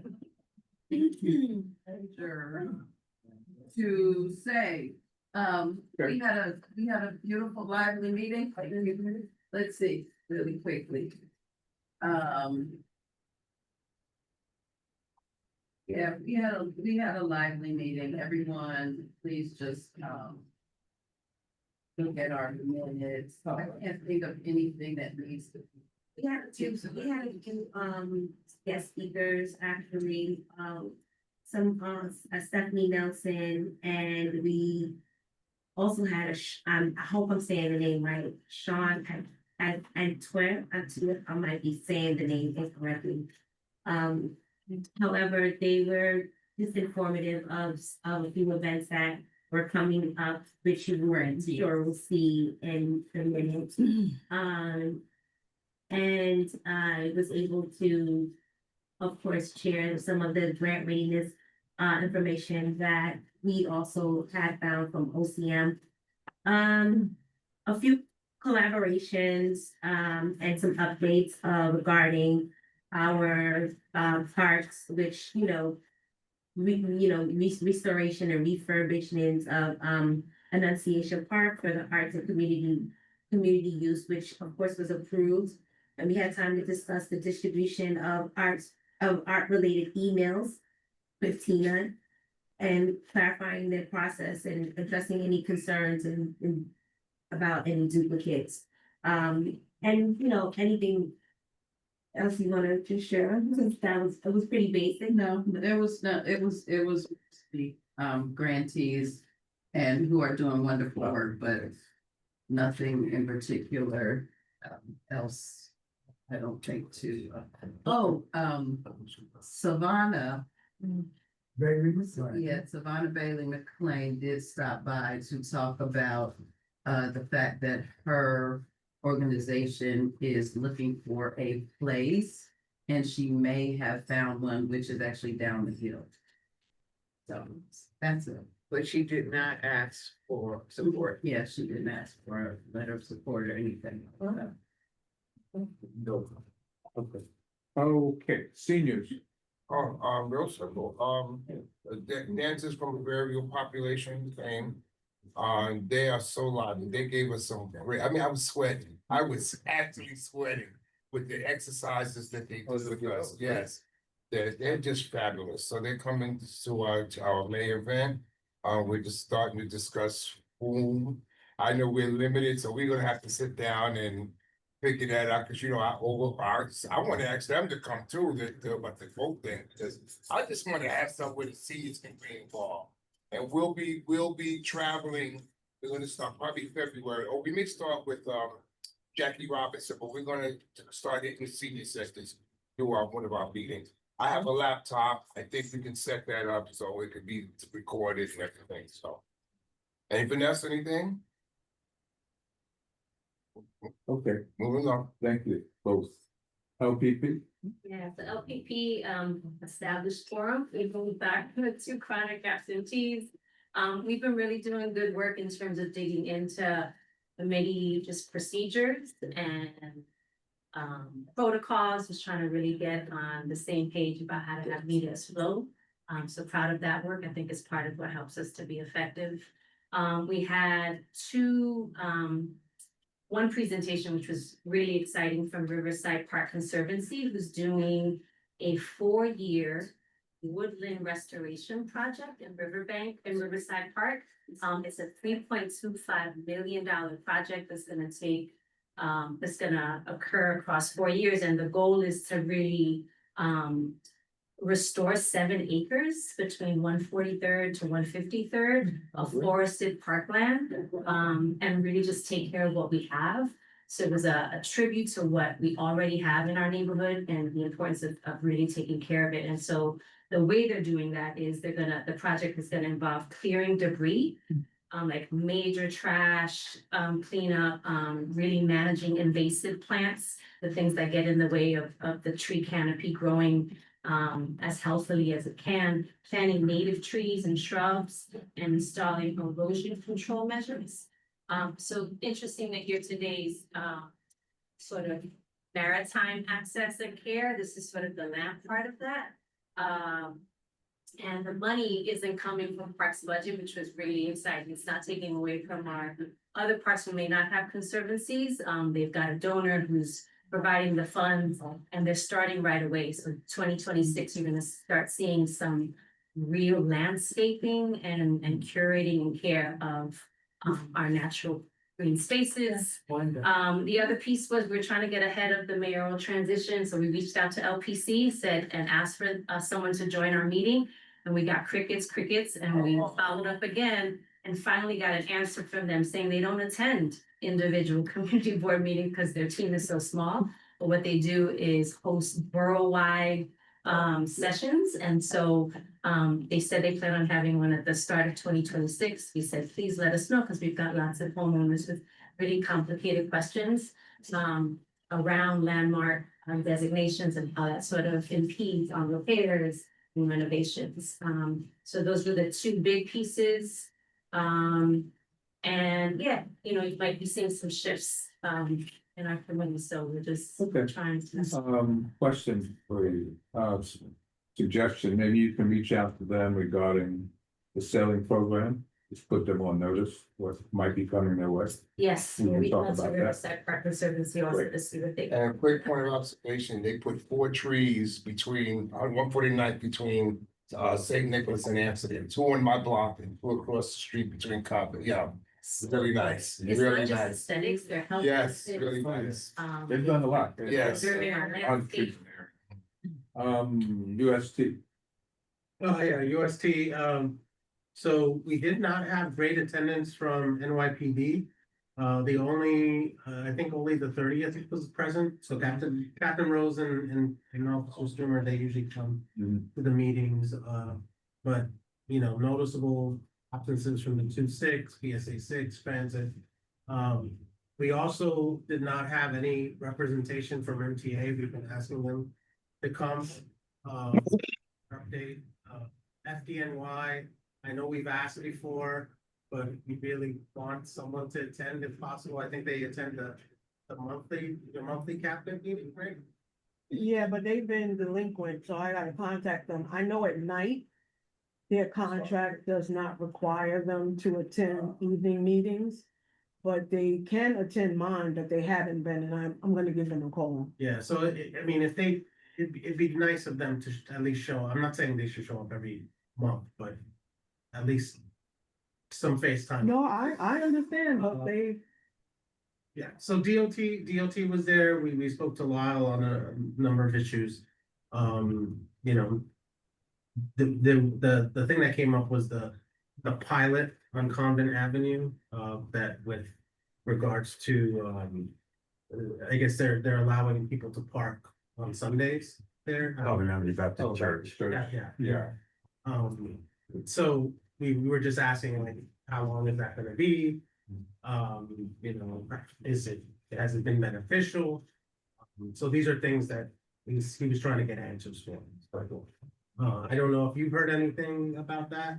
The district office has with that. I've had a couple of people approach me about it, mostly more positive than that. It's only between 8 and 12, I believe, 7 and 12. That sounds right, I think. Yeah. 7 and 12. Just that one block. In the morning.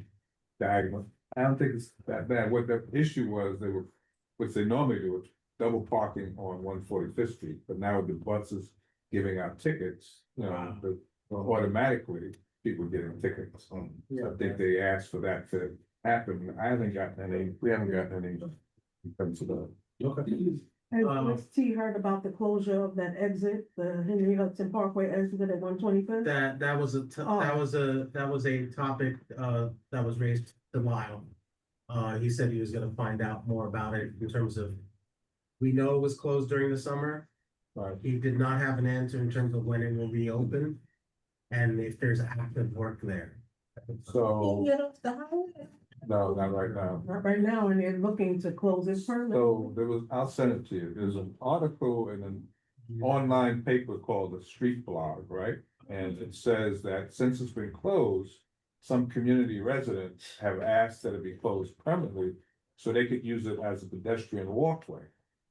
They quoted someone from the board, nameless at this point. They did say they weren't speaking for the board, but did say we have not received any complaints. I have.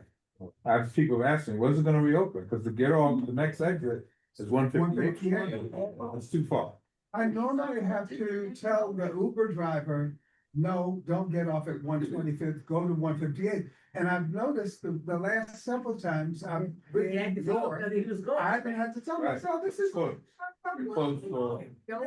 No. All right, I live here. I see. That's my exit. We want to be open. One of the things we need to really say is the exit at 125th Street has an economic development problem because it's the exit that leads to major businesses. in here. That's it. It's not open for discussion, it's get it over. And we don't, that would mean we have no, in this district, we literally have no exit into the district at all for economic. That's right. For people who live here for any reason at all. You're absolutely right. We already don't have the boats, taxi coming here, the water taxi, Right. so there'll be no transportation in that area.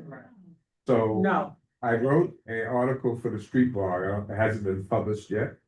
But I'm gonna send all of you the editor's email address. Draft, this is Just draft send- copy, right? Send Yeah. him your thoughts. Yes, He please. said they didn't hear anything, but also to me, being a Harlem resident, it's insulting to take away 125th Street is the main. History of Right, there you go. Yes. That's The what it jewel- is. the 42nd jewel Street of alone, Right. right, closing it. That's Why And don't they so, put so these 72nd residents. Street, request- 39th Street exit? They did for a period, I think, on one of those 79. Like, But isn't this an issue that would then bubble up into Another either instance of Septic environmental- Clear's office or Al Taylor's office?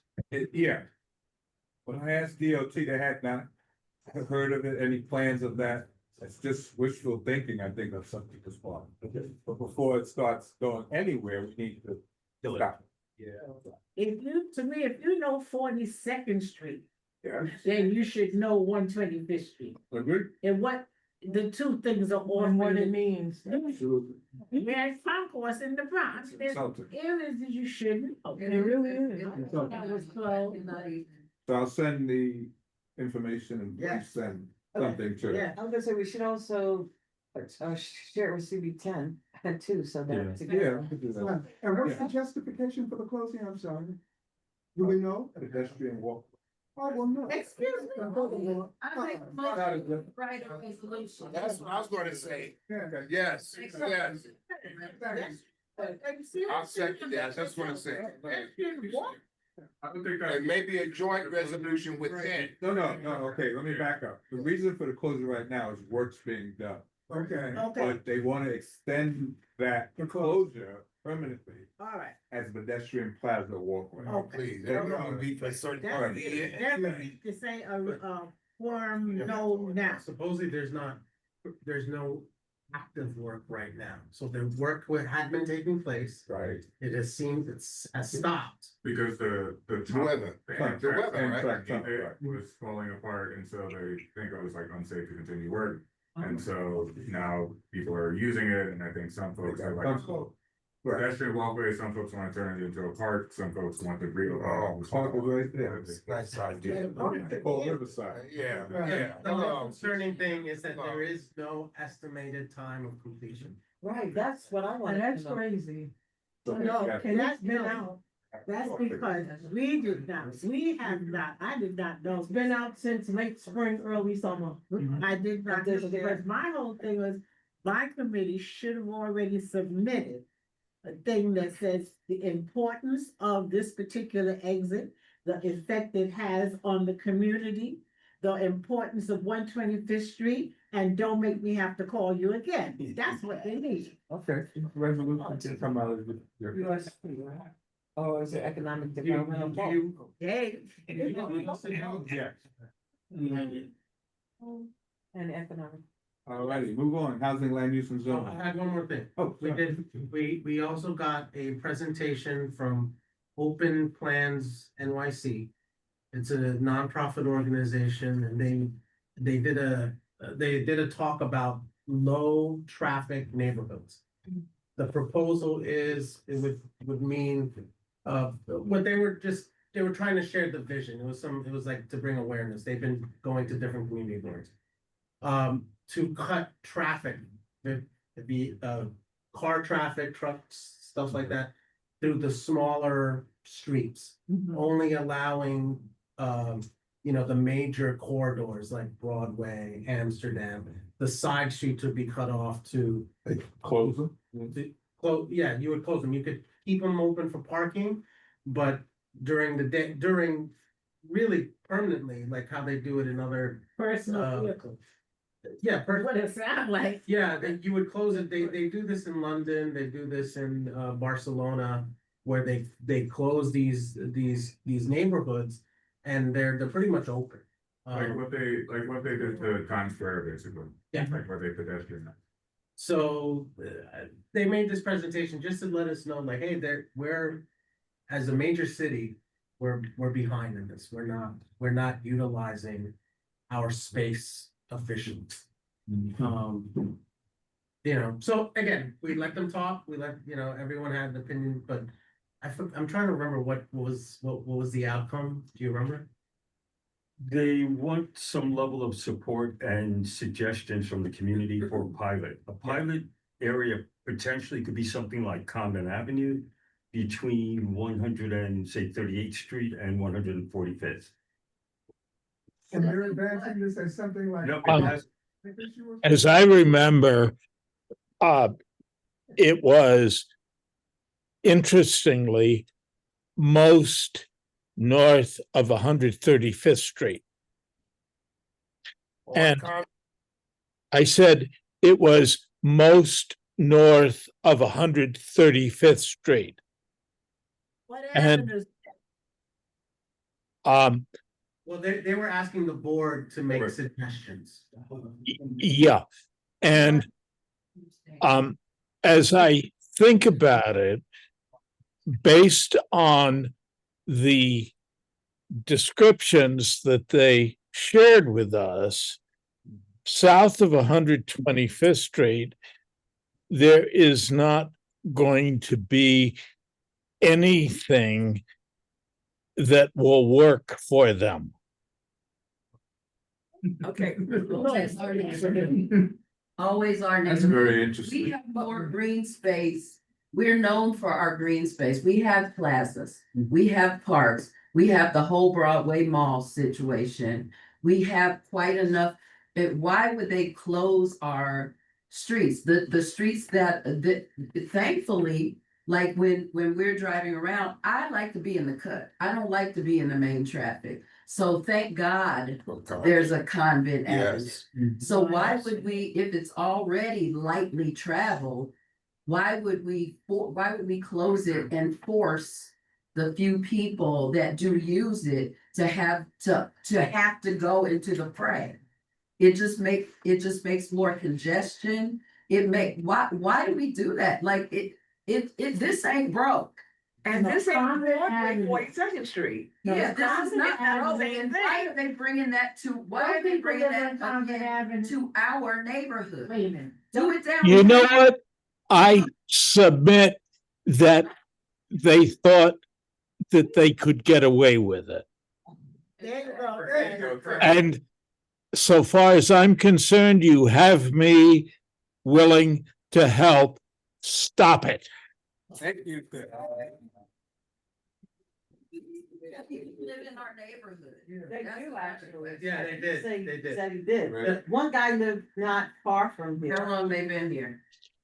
You see, well, that's the next question. The against counter to that argument, right, because it did come up, Right. was that when you divert the traffic, drivers start making different choices because the traffic patterns are different.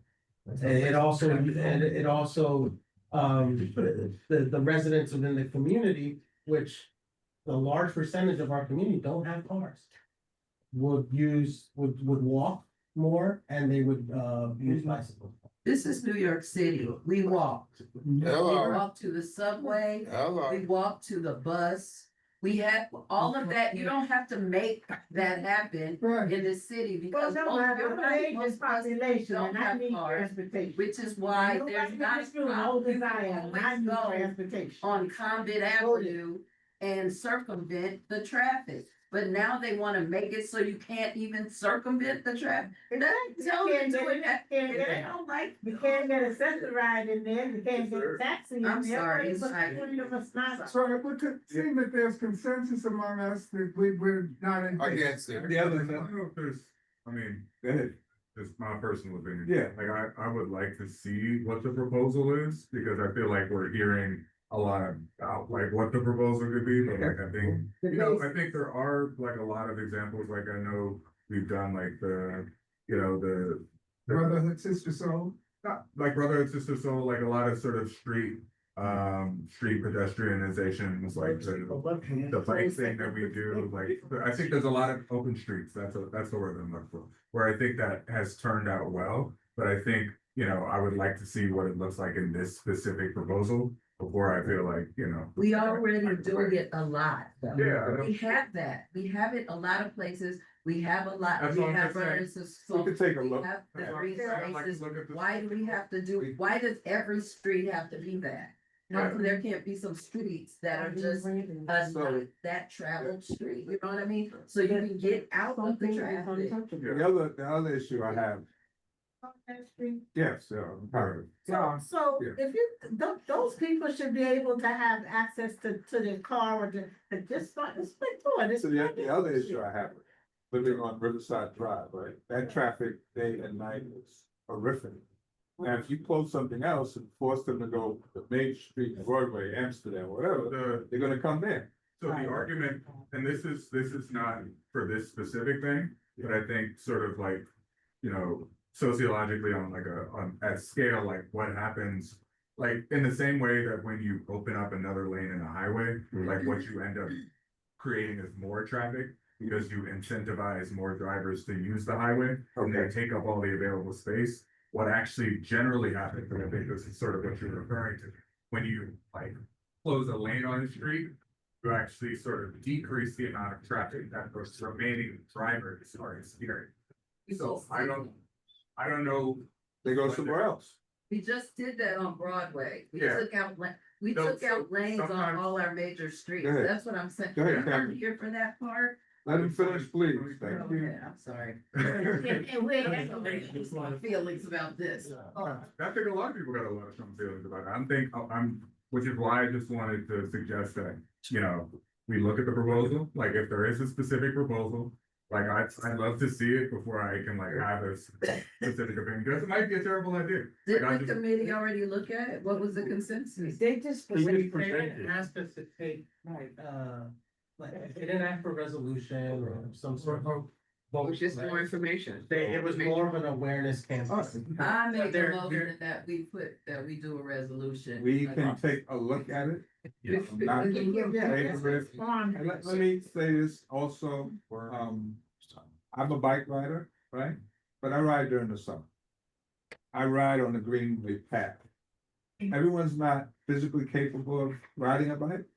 New York City is not conducive always weather-wise, and certainly not traffic-wise. So people, oh, you should ride a bike. Oh, you should take the subway. We have one elevator between 96 and 168th Street. I helped someone today with a carriage down the stairs. I helped someone yesterday. So, and I have relatives in 4 different states. Yeah. I wanna visit them. Yeah. So to take away the car, I'm not in favor of it. And to push more people on Riverside, I'm breathing in that air I that will people are say, going. Victor, to that But you point, got the sailboat. like, I think, yeah. Making me ask, but I'm trying not to Yeah, hear. reasons why we, you know, and I bike it, so like, I'm biking all 4 seasons, I'm biking, as long as it's not ice on the road, I'm on my bike. And I think, you know, I do it even though it's super dangerous on Broadway, like, it's not. 19 and a half. But I think one of the reasons that one of the reasons why it's me and not everybody, right? Because it's like not conducive, it's not a friendly environment. And I think that, you know, we can sort of stay in the state that we are, where we say like, all right, it's not a friendly environment for biking, so let's not change, like, let's not really do anything about that. Or we can say like, okay, it's not a friendly environment for biking, but we can get to a friendly environment for biking. Like we can, you know, create conditions that like don't eliminate cars entirely, because there's always gonna be cars in the city. Or we can create conditions that allow, you know, you to have cars and bikes and buses and pedestrians. If you need to have someone that can bring you to your home. Absolutely, and I'm not making the argument that we. They gotta bring me to the house. He's not saying eliminate. I'm not saying eliminate cars, I'm not saying Let's eliminate. out lanes and put in bike lanes on the avenues. We All right, just we're gonna took move out the whole, forward. to your point, Yeah. that I understand. You got Sorry, you know, this is such a polarizing subject. Broadway used to be a whole other lane. For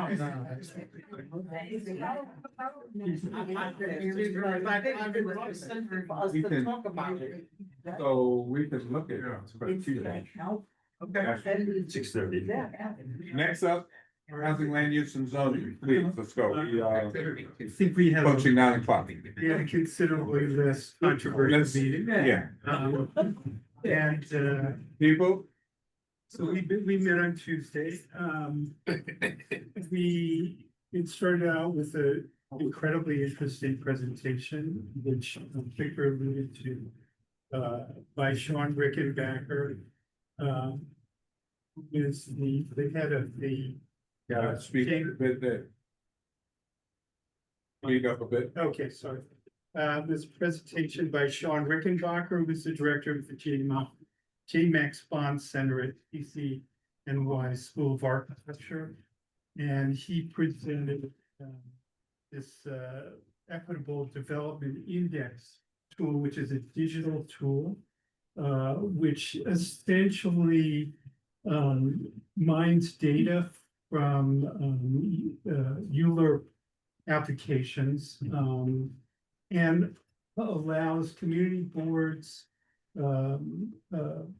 developers and city officials to be able to evaluate new proposals in relationship to these other past proposals. And it somehow has an algorithm that provides a grade to give you a sense of how well you're doing in certain areas that you're that you're concerned about. And it strikes, I think it struck all of us as a particularly valuable tool in light of the recent amendments to the city charter, which are going to cut down the amount of time that community boards have to look at and evaluate these proposals. And this is it appears to be a really valuable tool in collecting and evaluating information in that way. So it's an exciting development. What he presented to us was a prototype, and I believe they're looking to have something really on the board around January of this coming year. So that's pretty soon. Then we had a rather esoteric matter that came before us, which was a deed modification, something that I didn't even know existed until it came in front of the Housing Land Use Committee. And when the city sells property to private individuals, very often they will put restrictions on the deed as to what the land can be used for. And in this case, it's a plot of land at 4 Hancock Place. It is owned by the same person who owns 6 Hancock Place, which is George Faison, right? And if you're familiar with 6 Hancock Place, it's a beautiful turn of the century firehouse that he's converted into a theater, and I believe primarily for dance performances. Theater. Oh, okay, and theater, and so it appears that Mr. Faison wants to combine the 2 lots and sell them to a developer for the highest value. So the restriction on the deed for the neighboring undeveloped plot says it can only be used for accessory, extension, or enlargement purposes, which to a developer would pose a lot of problems. So he's asking the city to essentially modify those restrictions. The committee discussed this. We agreed that our concerns were preserving the facade of the beautiful firehouse, making sure that the height of the development was consistent with city streetscape, and that whatever development went up had a substantial component of truly affordable housing. And we developed a plan of action in terms of getting in touch with various city officials, and also Mr. Faison to discuss how this development would progress, the sale of the development would progress. We reviewed the work that the community fellow planning fellow has been doing. Cameron touched on that. We then had a discussion with Audrey Walks, who's the Manhattan Borough Planner for Department of City Planning, about a training course in zoning, which we're hoping is going to be available to the entire community board sometime in mid-February of 2026. We're trying to figure out how to schedule this in a way that that it's gonna be accessible to the most people on the community board. Probably with input, especially from Victor, we'll pick a date out. Presentation is gonna last about 30 minutes with a question and answer period. And then we've asked Audrey if she would make a tape of the presentation available to us so that we could rerun it 2, 3, 4 more times to bring more people into the process. And she said she thought that was a good idea. And we talked a little bit about event planning for 2026. And one of the suggestions that came up was trying to put together another training course for the Department of Buildings, so that people can understand more about the processes as to how that department works.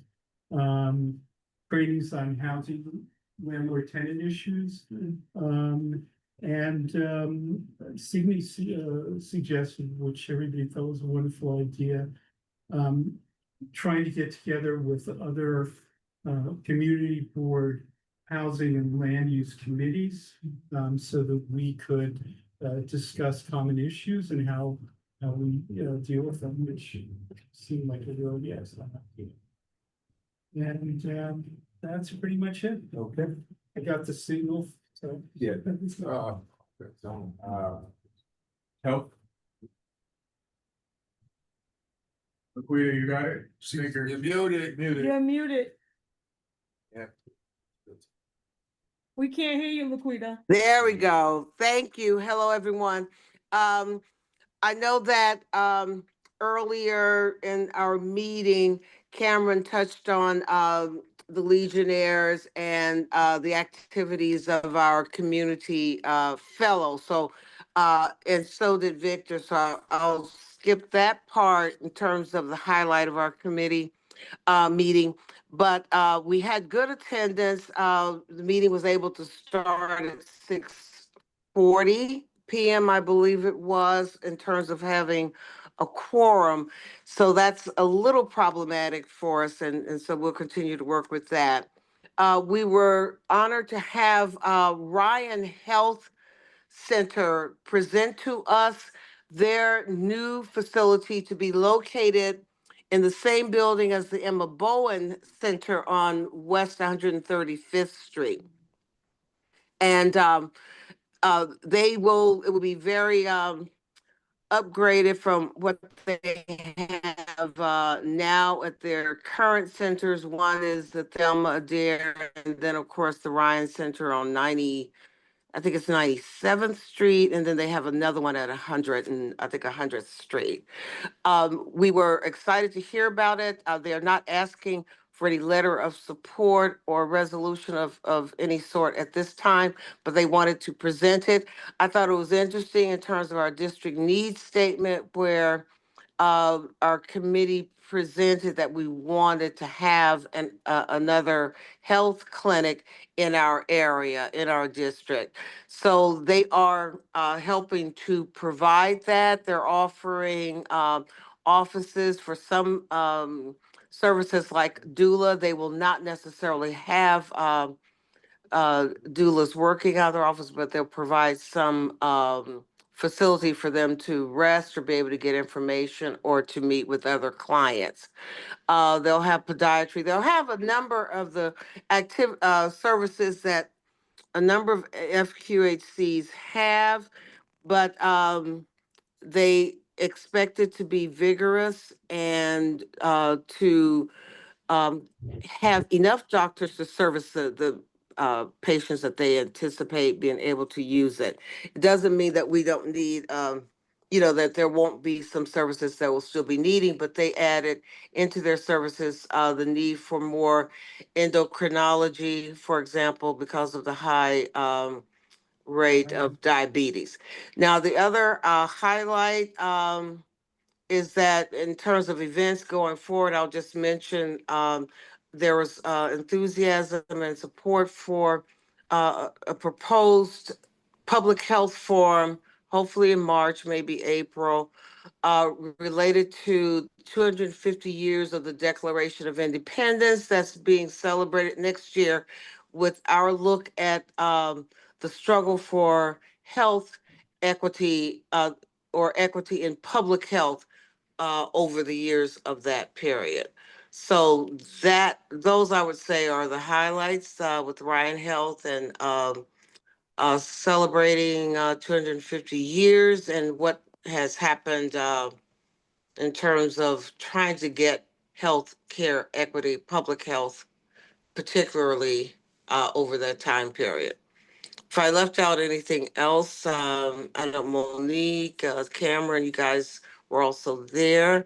And thank you, Victor and Monique, for allowing us to really get through the entire meeting, because it was excellent in terms of our West Harlem Development Corporation honorees to be able to speak. And we have a letter of support that's coming up shortly as well, that we look forward to talking about. And I believe those are the highlights right now. But if I missed something, please add in. The letter you mentioned, Laquita, is this the one that we were discussing regarding The certain? the letter of support that's on the agenda tonight. Excuse me? Yeah, the letter of support that's on the agenda tonight. Okay. All right. Thank you so much. Ms. Holmes, I know you didn't have anybody at your meeting, so we're gonna address that. No one showed up. Rick Brecker was there. Oh, sorry. Good. Yeah, and Miss, forget her name. Andrew, I haven't. And Clotilde was on virtual. Yeah, She's there virtually, along with Joyce. Okay, thank you. And Joyce from all the way from Nigeria, but we can't show up here. Gotcha. All right. Next is action items. Nope, task force. Oh, Just skipping. sorry. So we make it abbreviated, please. Shantae, do you want to give highlights from our task force meeting? Sure. Yeah.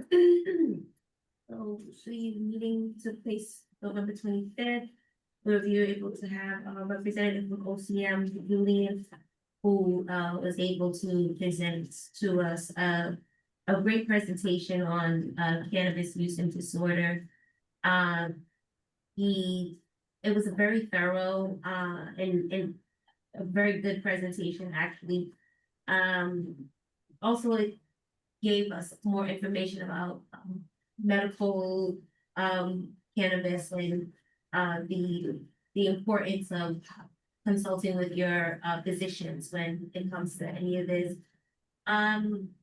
We had some opportunity to talk about tolerance levels and other potential interactions with medications while, use of cannabis. So more of concerns and questions that people may not understand or, may have, Julian was able to answer. Other than that, that's what I can remember so far. Monique, I don't know if you're gonna add anything else additional. So we had finalized at the last meeting, we mentioned drafting a letter. In terms of the pop-up events that are probably gonna be coming. And how we just wanted to make sure that we let OCM know that we want proper notice. So that these pop-ups just don't pop up. We want to be notified and have a say. In terms of like what's happening. So that resolution is in the packet. Information pertaining to the district needs statement and our component in terms of cannabis tax revenue and how that can be used to support programs in our community. You can read the minutes for that. I did attend today's session on this, which talks about grant opportunities, which they're trying to, this will be a second round. The first round, I believe 50 organizations received grant funding. As much as, I wanna say in some cases, 2.5 million in terms of tiers. And then organizations who were under that, so there might have been 50 who got allocation, depending on what they were doing. I know there's gonna be another round in terms of outreach to let people know that this money is available. I think the goal is to award a second round of money early next year. That's why they're doing these sessions to help people understand what the criteria is. The focus is youth and young adults. And they're focusing on key areas, workforce development, nutrition, mental health, and a few other things. And it doesn't have to be used for cannabis related activities. More importantly, it's gonna be used to, give back and support those programs in our community. And, we're gonna try to stay, of course, on top of it. Rosis, my understanding, applied for money this grant cycle and didn't get it.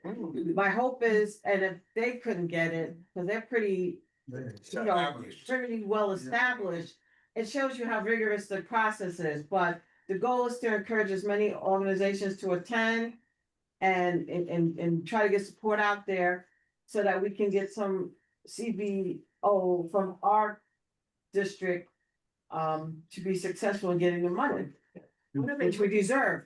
Huh? What type of organizations are they looking for? Well, as I said, the focus is supposed to be organizations that provide services to youth or young adults. It could be, and I think they're looking at 5 key areas. Mental health, substance use, harm reduction, housing, and workforce development. So organizations who are kind of working in those areas are what they are looking to target. And that's all, of course, all based on the harm that was inflicted on certain communities disproportionately impacted by what happened in terms of the criminalization of cannabis use. The war on drugs. Right, so those communities that were most harmed, they're looking to go back and repair wrong. Do some And that's why, reparations. and that's why those areas are being looked at, so. Anyways, I was trying to be quick, and then, so, if you want more, we can. No, go that's off. okay.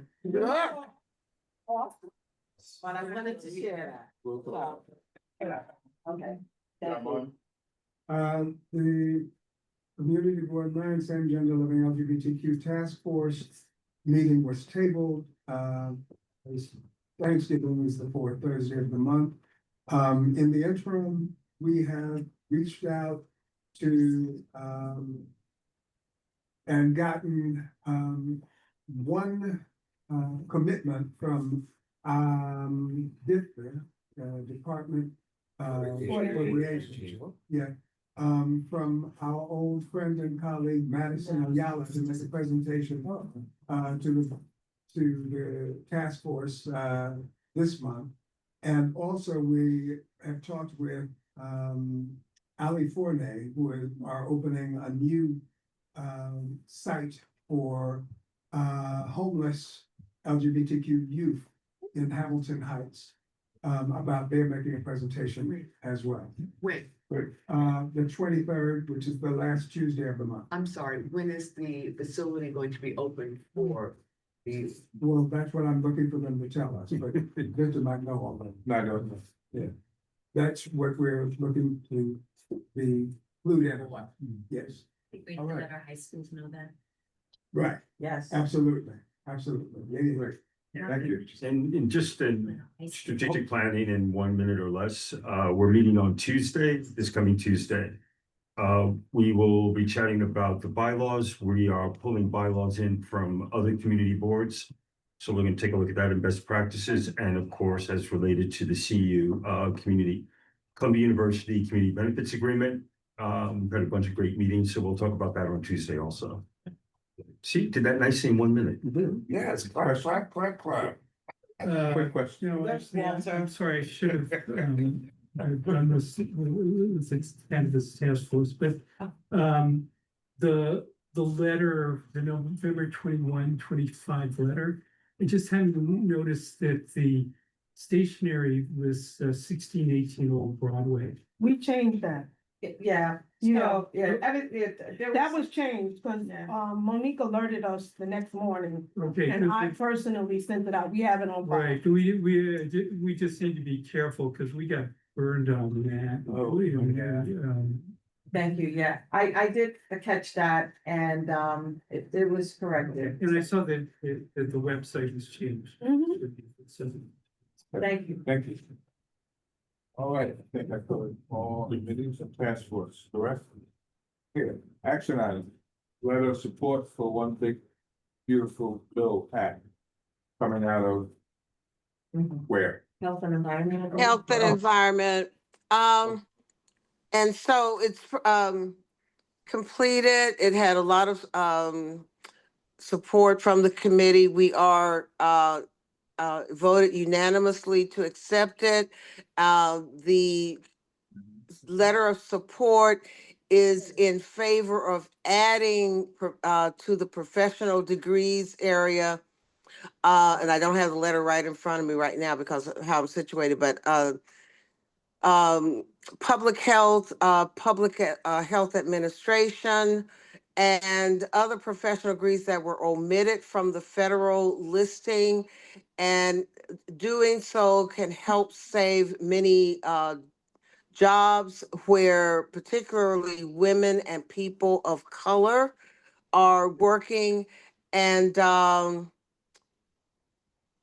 I believe there was one other key aspect of it too, but hopefully you guys will support it and it can be presented to the general board next week. Unanimous consent. I'm sorry, Cameron, did you want to say? I mean, yeah, briefly, it just, one big beautiful bill limits the number of careers that are eligible for like loan reimbursement. And it's super racist and sexist in terms of the careers that it decided to omit. So a lot of careers that are predominantly women or minority are omitted, and so they're no longer eligible for loan. Unanimous consent.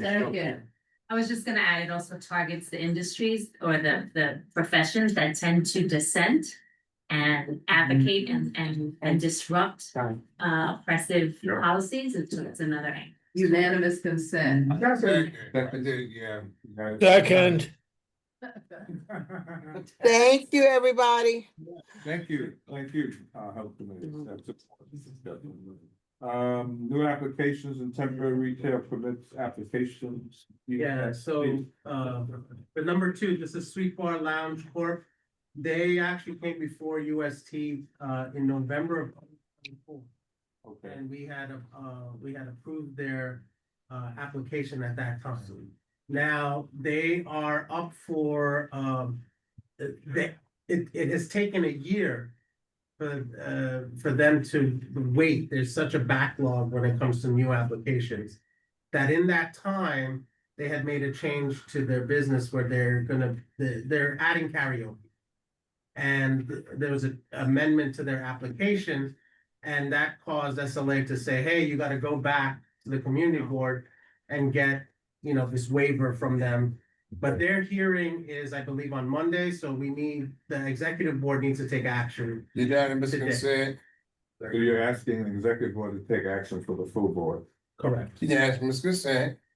For them to act. I'm sorry, what's the action? The action is to just, that is supporting Support. their new liquor license. Unanimous consent. So that 30th precinct didn't have any issues with them. They have no open violations, no open complaints against them. They did come before us at our UST meeting, the owner and the rep. We agree. Unanimous consent. Second, Second, Ted. Alright. all right. Okay, the next three, or I should say the next two, are renewal applications, Canoe Bar and Grill, also Hamilton Heights. The 30th precinct had no issues with them. Neither establishment had any issues with open violations or complaints. Second. And the last one, the La Botanica de Acapulco. This is a, they were serving beer and cider. They're adding liquor to that. So they have to do a class change application. There were no issues with this establishment. Unanimous consent. Second. Today's come before you. They did not come before, since they already have a liquor license. They're just amending. So they serve beer, wine and cider today, and they made the request for liquor. Passes. Yes. All passed, thank you.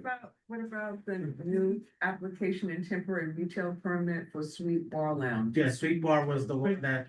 But it says we have objections. Where does it say that? It's that where therefore you. There should be no objections, that's. Be no objections, I think that's the type. Well, I'm sorry, but it says the 30th precinct has objections. No, they don't. It's no objection. It's a typo. Yeah. In both places it's the type. I guess I didn't. We, call that out. no, let me explain. Okay. We have a form letter for objections and for approvals. It's an approval and Kyle mistakenly put an objection letter. The precinct has no objection, so we have a form letter that we send out. I just wish that had been explained, but that was why I was confused and was asking the question, because it looked like we were saying we objected. Okay, great. Now you're smart. It's fine.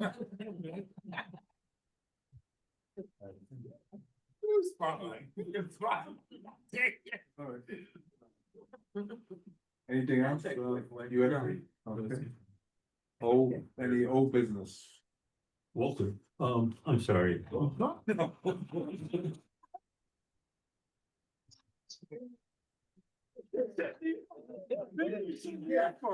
sitting there quietly. In my head. You did that, okay, so tell him that, I got you. I got you. The old business, not the real old business.